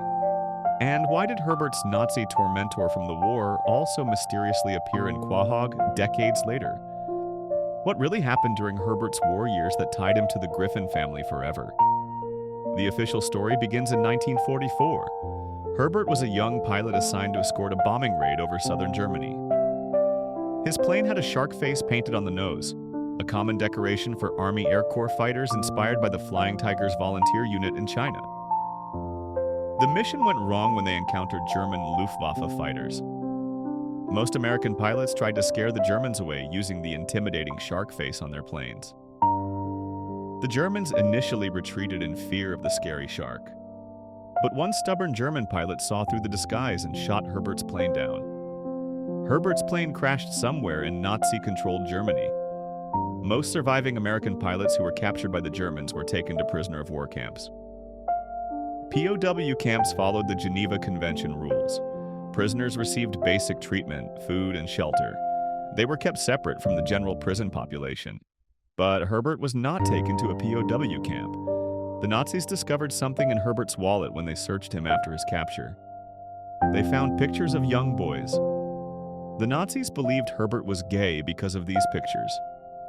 Homosexuality was illegal under Nazi law and considered a crime worthy of severe punishment. Instead of sending Herbert to a POW camp with the other captured American soldiers, the Nazis sent Herbert to a concentration camp. This is where Herbert met Franz Schlechtnacht. Franz was an SS officer who ran the concentration camp, where Herbert was imprisoned. Franz's job was to decide the fate of every prisoner who entered the camp. When new prisoners arrived, Franz would point either left or right. Pointing left meant the prisoner was sent to do hard labor. Pointing right meant immediate execution. Franz decided Herbert would do hard labor. Herbert's specific job was handling the camp's recycling. He had to collect and sort bottles that contained various liquids. The work made Herbert's hands sticky and greasy. Franz found this amusing and would laugh at Herbert's discomfort. Herbert was forced to do this degrading work for an unknown period of time, until presumably the war ended and the camp was liberated. Herbert survived the concentration camp. He returned to America. He settled in Quahog, Rhode Island at 35 Spooner Street. He received a Purple Heart Medal for his service. He attended Veterans Day parades wearing his dress uniform and singing patriotic songs like God Bless the USA. He became a member of the Skull and Bones Secret Society, which meant he attended Yale University at some point. He lived alone with his elderly dog, Jessie. He never married. He had no children. He spent his retirement years living quietly in his house on Spooner Street. And then the Griffin family moved in next door. The exact timing of when the Griffins moved to Spooner Street is unclear. But at some point, a family consisting of Peter Griffin, Lois Griffin, and their 3 children, Meg, Chris, and Stewie, took up residence in the house next to Herbert's. Herbert lived on this street for years, possibly decades before the Griffins arrived. He chose this location long before Chris Griffin was born. Or did he? The show never explains why Herbert picked Spooner Street specifically. Quahog has many neighborhoods and many streets. What drew Herbert to this particular address? Was it random chance? Or was there something about this location that Herbert knew would become important? Herbert first appears in the episode To Love and Die in Dixie.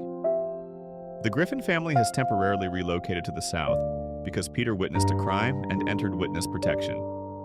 When the family returns to Quahog, Chris takes up a paper route to earn money. His route includes Herbert's house. Chris knocks on Herbert's door to deliver the newspaper. Herbert opens the door and sees Chris for the first time. Something happens in that moment. Herbert becomes instantly obsessed with Chris. He tries to lure Chris into his house with promises of popsicles. He leaves 113 messages on the Griffin family answering machine, asking what happened to his paperboy when the Griffins temporarily left Quahog. This obsession continues throughout the entire series. Herbert constantly tries to get Chris's attention. He buys an ice cream truck to sell ice cream to boys. He asks to babysit the Griffin children so he can spend time with Chris. He shows up at the Griffin house uninvited. He follows Chris around town. He calls Chris his friend even though Chris barely knows him. The show plays this for dark comedy. Herbert is portrayed as a predatory figure whose interest in Chris is clearly inappropriate. But underneath the comedy, there is a mystery. Why does Herbert fixate on Chris Griffin specifically when there are many boys in Quahog? What is it about Chris that triggers such intense focus from Herbert? The answer may lie in what happened during the war. Herbert spent time in a Nazi concentration camp because the Nazis found pictures of young boys in his wallet. These pictures were why the Nazis believed Herbert was gay and sent him to the camp instead of a POW facility. But the show never explains whose pictures these were or why Herbert was carrying them. Were they pictures of Herbert's family members? Were they pictures of boys Herbert knew before the war? Were they pictures Herbert collected for reasons he could not explain? The pictures got Herbert sent to a concentration camp, where he suffered trauma and degradation at Franz's hands for an unknown period of time. This trauma clearly affected Herbert for the rest of his life. When Herbert tells Peter and Lois about his experience in the camp, he describes how Franz made him do recycling and how his hands got sticky. Herbert specifically remembers this detail about his hands getting sticky from handling bottles. This seems like a minor complaint compared to the horrors of a concentration camp. Many prisoners were tortured, starved, worked to death, or executed, but Herbert focuses on the sticky hands. This suggests the recycling work was psychologically damaging in ways Herbert cannot fully express. Franz laughed at Herbert's discomfort. Franz found entertainment in Herbert's suffering. This humiliation stayed with Herbert for over 60 years. The war ended. Herbert came home. But the trauma did not leave him. Something inside Herbert broke during his time in that camp. The inappropriate attraction to young boys that got him sent to the camp in the first place became Herbert's defining characteristic in his old age. It is possible Herbert had these feelings before the war and the camp experience made them worse. It is also possible the trauma created something new in Herbert's psyche that was not there before. The show never clarifies Herbert's mental state or whether his behavior is connected to his war trauma. But the timing suggests a link. Herbert went to war as a young man. Herbert came home and never formed normal adult relationships. Herbert spent decades living alone until a family with a teenage son moved in next door and Herbert's obsession found a new target. Then something impossible happened. Franz Schlechtnacht, Herbert's tormentor from the concentration camp, appeared in Quahog. Decades after World War II ended, an elderly German man opened a puppet shop in town. His name was Franz Gutentag. Gutentag means good day in German. But this was not the man's real name. His real name was Franz Schlechtnacht. Schlechtnacht means bad night in German. This was the same SS officer who ran the concentration camp where Herbert was imprisoned. Franz had somehow escaped justice after the war ended. He changed his identity and fled to America. And out of all the places in America he could have gone, Franz chose Quahog, Rhode Island. He chose the same small town where John Herbert lived. This coincidence is too large to be random. Quahog is not a major city. It is a small fictional town in Rhode Island. The chances of Herbert and Franz both independently choosing to live in this specific town are astronomically low. Someone must have been following someone else. Either Franz tracked Herbert to Quahog, or Herbert knew Franz was in Quahog and moved there deliberately. Or there is a third possibility that is even more disturbing. Perhaps both men were drawn to Quahog by something else. Perhaps there is something about this town or this street or this family that attracted both of them for reasons connected to their shared past. Franz opened his puppet shop and began settling into Quahog life. He presented himself as a friendly elderly puppeteer who enjoyed teaching children about traditional German puppets. Chris Griffin discovered the shop and became interested in puppetry. Chris started spending time with Franz, learning the craft and creating puppet shows. Franz was kind to Chris. He encouraged Chris's interest. He gave Chris attention and praise. For Chris, who rarely receives positive attention from his own father Peter, this relationship with Franz filled an important need. Chris saw Franz as a mentor figure who cared about him. Herbert recognized Franz immediately. Despite Franz being decades older and wearing civilian clothes instead of his SS uniform, Herbert knew exactly who this man was. Herbert remembered the face of the man who decided his fate in the concentration camp. Herbert remembered the laugh of the man who found his sticky hands amusing. Herbert tried to warn the Griffin family that Franz was dangerous. Herbert went to Peter and Lois and told them Franz was a Nazi war criminal. Peter and Lois did not believe him. They thought Herbert was making up stories out of jealousy because Chris had a new friend. Herbert tried to warn Chris directly. Chris did not believe him either. Chris thought Herbert was lying to get Chris away from Franz and back to spending time with Herbert instead. Why would Peter and Lois not believe Herbert's warning? Herbert is their neighbor. He has lived on their street for years. They know he is a World War II veteran. They know he served in the military and was captured.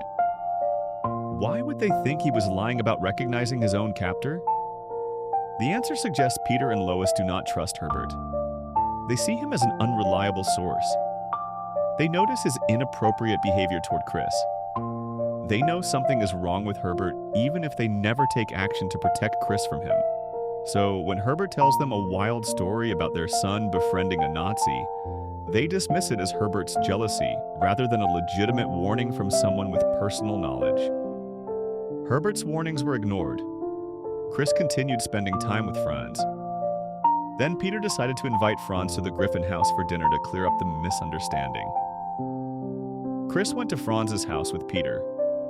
While there, Chris asked to use the bathroom. Franz directed him down the hall. Chris opened the wrong door. Behind that door, Chris discovered evidence of Franz's real identity.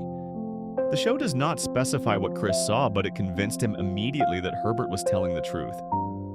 Franz realized Chris had discovered his secret. Franz pulled out a gun and forced Chris and Peter into the basement. Franz planned to kill them both to protect his identity. Chris and Peter became trapped in Franz's basement. They found a small window that was too narrow to escape through, but wide enough to see the street. They tried to attract attention from passing people to rescue them. Their first attempt failed. Then Herbert walked by with his dog, Jessie. Peter and Chris called to Herbert for help. Herbert ignored them at first. Then Jessie the dog noticed them and got Herbert's attention. Peter asked Herbert to rescue them. Peter also asked Herbert to insult Meg by calling her Thunder Thighs when Herbert saw her, because this was apparently important to Peter even while facing death at the hands of a Nazi. Herbert went home and put on his old World War II Army Air Corps uniform. He wore his dress uniform with all his medals and insignia. Then Herbert walked to Franz's house and knocked on the door. When Franz answered, Herbert told Franz exactly who he was. Herbert said he remembered Franz from the concentration camp. Herbert said only one of them would leave this confrontation alive. Franz responded by tearing off his civilian sweater vest and shirt to reveal he was wearing his old Nazi SS officer uniform underneath his regular clothes. Franz had kept his uniform all these years. He wore it hidden beneath his civilian clothes as if he was always ready for his Nazi identity to be revealed. The two elderly veterans fought each other on the spot. It was not a dramatic action movie fight. Both men were in their 80s or 90s. Both moved extremely slowly due to age and injury. They had to stop fighting multiple times to take their pills. At one point, Franz got stuck on the couch and could not stand up. He politely asked Herbert to call his nurse named Frida to help him get off the couch. Herbert agreed and waited patiently while Frida helped Franz stand up. Then they continued fighting. The battle moved from inside Franz's house to his front porch. On the porch, Franz stumbled and fell off the single porch step onto the sidewalk below. The fall killed him instantly. Herbert reached out to grab Franz's hand and save him from falling, but Franz's hand did not quite reach Herbert's. Franz fell. Herbert stood on the porch looking down at Franz's body. Herbert saluted Franz's corpse. This salute is significant. Herbert fought Franz to stop him from killing Chris and Peter. Herbert wanted justice for what Franz did during the war. But when Franz died, Herbert showed respect by saluting him. This suggests Herbert and Franz shared a bond as fellow veterans despite being enemies. They fought on opposite sides of the war. Franz imprisoned and degraded Herbert, but they both served their countries and both survived into old age. Herbert recognized this by saluting Franz's body. In the DVD version of this episode, there is an additional scene that did not air on television. After saluting Franz's corpse, Herbert drags the body back into Franz's house.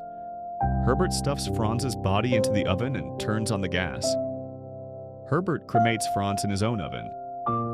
This is deeply disturbing imagery because concentration camps used ovens to dispose of bodies. Herbert putting Franz's body in an oven mirrors what Nazis did to concentration camp victims. Herbert called this a proper German funeral, but it also functions as Herbert's final revenge. Franz ran a camp where people were killed and burned. Now Franz himself is burned the same way. Herbert rescued Chris and Peter from the basement. Chris thanked Herbert and said they were friends again. Peter thanked Herbert. Then Meg appeared and mentioned that Herbert had called her Thunder Thighs as Peter had requested. Everything returned to normal. Franz was dead.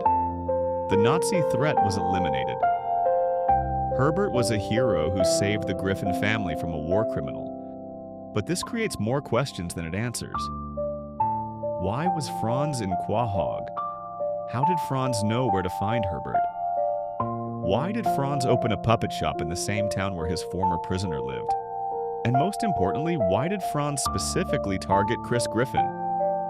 Franz did not know Chris before opening his shop. Franz opened the shop and waited for customers. Chris happened to discover it. But was this really random chance? Franz knew Herbert lived in Quahog. Franz must have done research on Herbert before moving there. That research would have revealed that Herbert lived on Spooner Street next to the Griffin family. Franz would have known about Chris. Perhaps Franz opened the puppet shop knowing Chris would eventually discover it. Perhaps befriending Chris was Franz's plan all along. By taking Chris under his wing, Franz gained leverage over Herbert. Franz knew Herbert was obsessed with Chris. By becoming Chris's friend and mentor, Franz inserted himself between Herbert and the boy Herbert fixated on. This suggests Franz came to Quahog specifically to torment Herbert one final time. Franz could have gone anywhere after escaping justice. He chose Quahog. He chose to live near his former prisoner. He chose to befriend the boy his former prisoner was obsessed with. This was not coincidence. This was deliberate psychological warfare. Franz wanted Herbert to suffer. Franz wanted Herbert to feel helpless as someone else took Chris away from him. Franz used Chris as bait to draw Herbert out and create a final confrontation between the two men. But this theory does not explain the biggest mystery. Why did Herbert choose to live on Spooner Street in the first place? Herbert moved to Quahog long before the Griffin family existed. Herbert chose 35 Spooner Street as his address decades before Chris Griffin was born. How did Herbert know that someday a family with a teenage boy would move in next door? How did Herbert know that this boy would become the object of his obsession? The show provides no answer. Either Herbert's choice of location was an incredible coincidence, or Herbert had knowledge of the future that should not be possible. There is one other possibility that is even more disturbing. What if Herbert did not move to Spooner Street by chance? What if Herbert has lived in Quahog his entire life? What if Herbert grew up in Quahog, left to fight in World War II and returned to his hometown afterward? If Herbert was from Quahog originally, he might have family connections to other Quahog residents. He might have known Peter Griffin's family or Lois Pewterschmidt's family before the war. He might have some blood relation to the Griffins that has never been revealed. The show establishes that Herbert attended Yale University because he was a member of Skull and Bones' secret society. Skull and Bones is an actual Yale secret society known for accepting only elite students from powerful families. Herbert's membership suggests he came from wealth and privilege. The Pewterschmidt family is one of the wealthiest families in Rhode Island.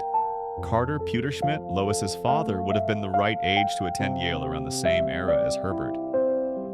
Is it possible Herbert and Carter knew each other?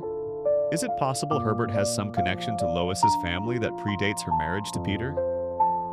This would explain why Herbert lives next door to the Griffins. If Herbert has a family connection to the Pewterschmidts, he might have chosen to live near Lois when she married Peter and moved to Spooner Street. Herbert would have known Lois since she was a child. He would have watched her grow up. When Lois had children of her own, Herbert would have been aware of them from birth. He would have known about Chris long before Chris started his paper route. Herbert's obsession with Chris might not be random attraction to a stranger. It might be something far more disturbing that involves family history and connections going back generations. This theory also explains how Franz found Herbert. If Herbert came from a prominent Rhode Island family connected to the Pewterschmidts, there would be public records of his location. Franz could have researched Herbert's background and traced him to Quahog. Franz could have learned about Herbert's connection to the Griffin family. Franz could have used this knowledge to plan his revenge by targeting the boy Herbert cared about most. The pieces fit together if there is a hidden family connection that the show has never explicitly stated. Herbert's house sits at 35 Spooner Street. The Griffin house is next door. Between these two houses, secrets from World War II came back to haunt the present. An SS officer traveled across the ocean to finish business with his former prisoner. A concentration camp survivor put on his uniform one last time to fight his tormentor and save a teenage boy. The battle ended with death and cremation, mirroring the horrors of the camps themselves. And through it all, Chris Griffin remained mostly oblivious to the darkness surrounding him. Herbert survived Franz's attack. Herbert remained living at 35 Spooner Street. His obsession with Chris continued unchanged. The show treats Herbert as comic relief despite the disturbing nature of his behavior. But beneath the comedy, there is a damaged man who survived Nazi captivity and never recovered. There is a veteran who received Bechi Monich's Purple Heart but lost something essential during his service. There is someone whose trauma manifests in ways that endanger the children around him. And there is a mystery about why this particular man ended up living next to this particular family at this particular address. What really happened during Herbert's war years that tied him to the Griffins forever? The show provides no clear answer. Herbert's past as a concentration camp survivor is established fact. His recognition of Franz is confirmed. His rescue of Chris and Peter proves he is capable of heroism when needed. But the connection between Herbert's war trauma and his obsession with Chris remains unexplained. The coincidence of Franz also appearing in Quahog remains unexplained. The reason Herbert chose Spooner Street remains unexplained. These mysteries suggest there is a deeper story that has never been fully told. Perhaps Herbert and the Griffin family are connected by history that predates Chris's birth. Perhaps the war created ripples that stretched across decades to bring these people together. Or perhaps some mysteries have no good answers, and proximity to evil is just bad luck. Whatever the truth, John Herbert sits on his porch in his bathrobe, watching Chris Griffin walk down Spooner Street, carrying newspapers and secrets that neither of them fully understands. If you enjoyed the video, make sure to subscribe, and I'll see you in the next video.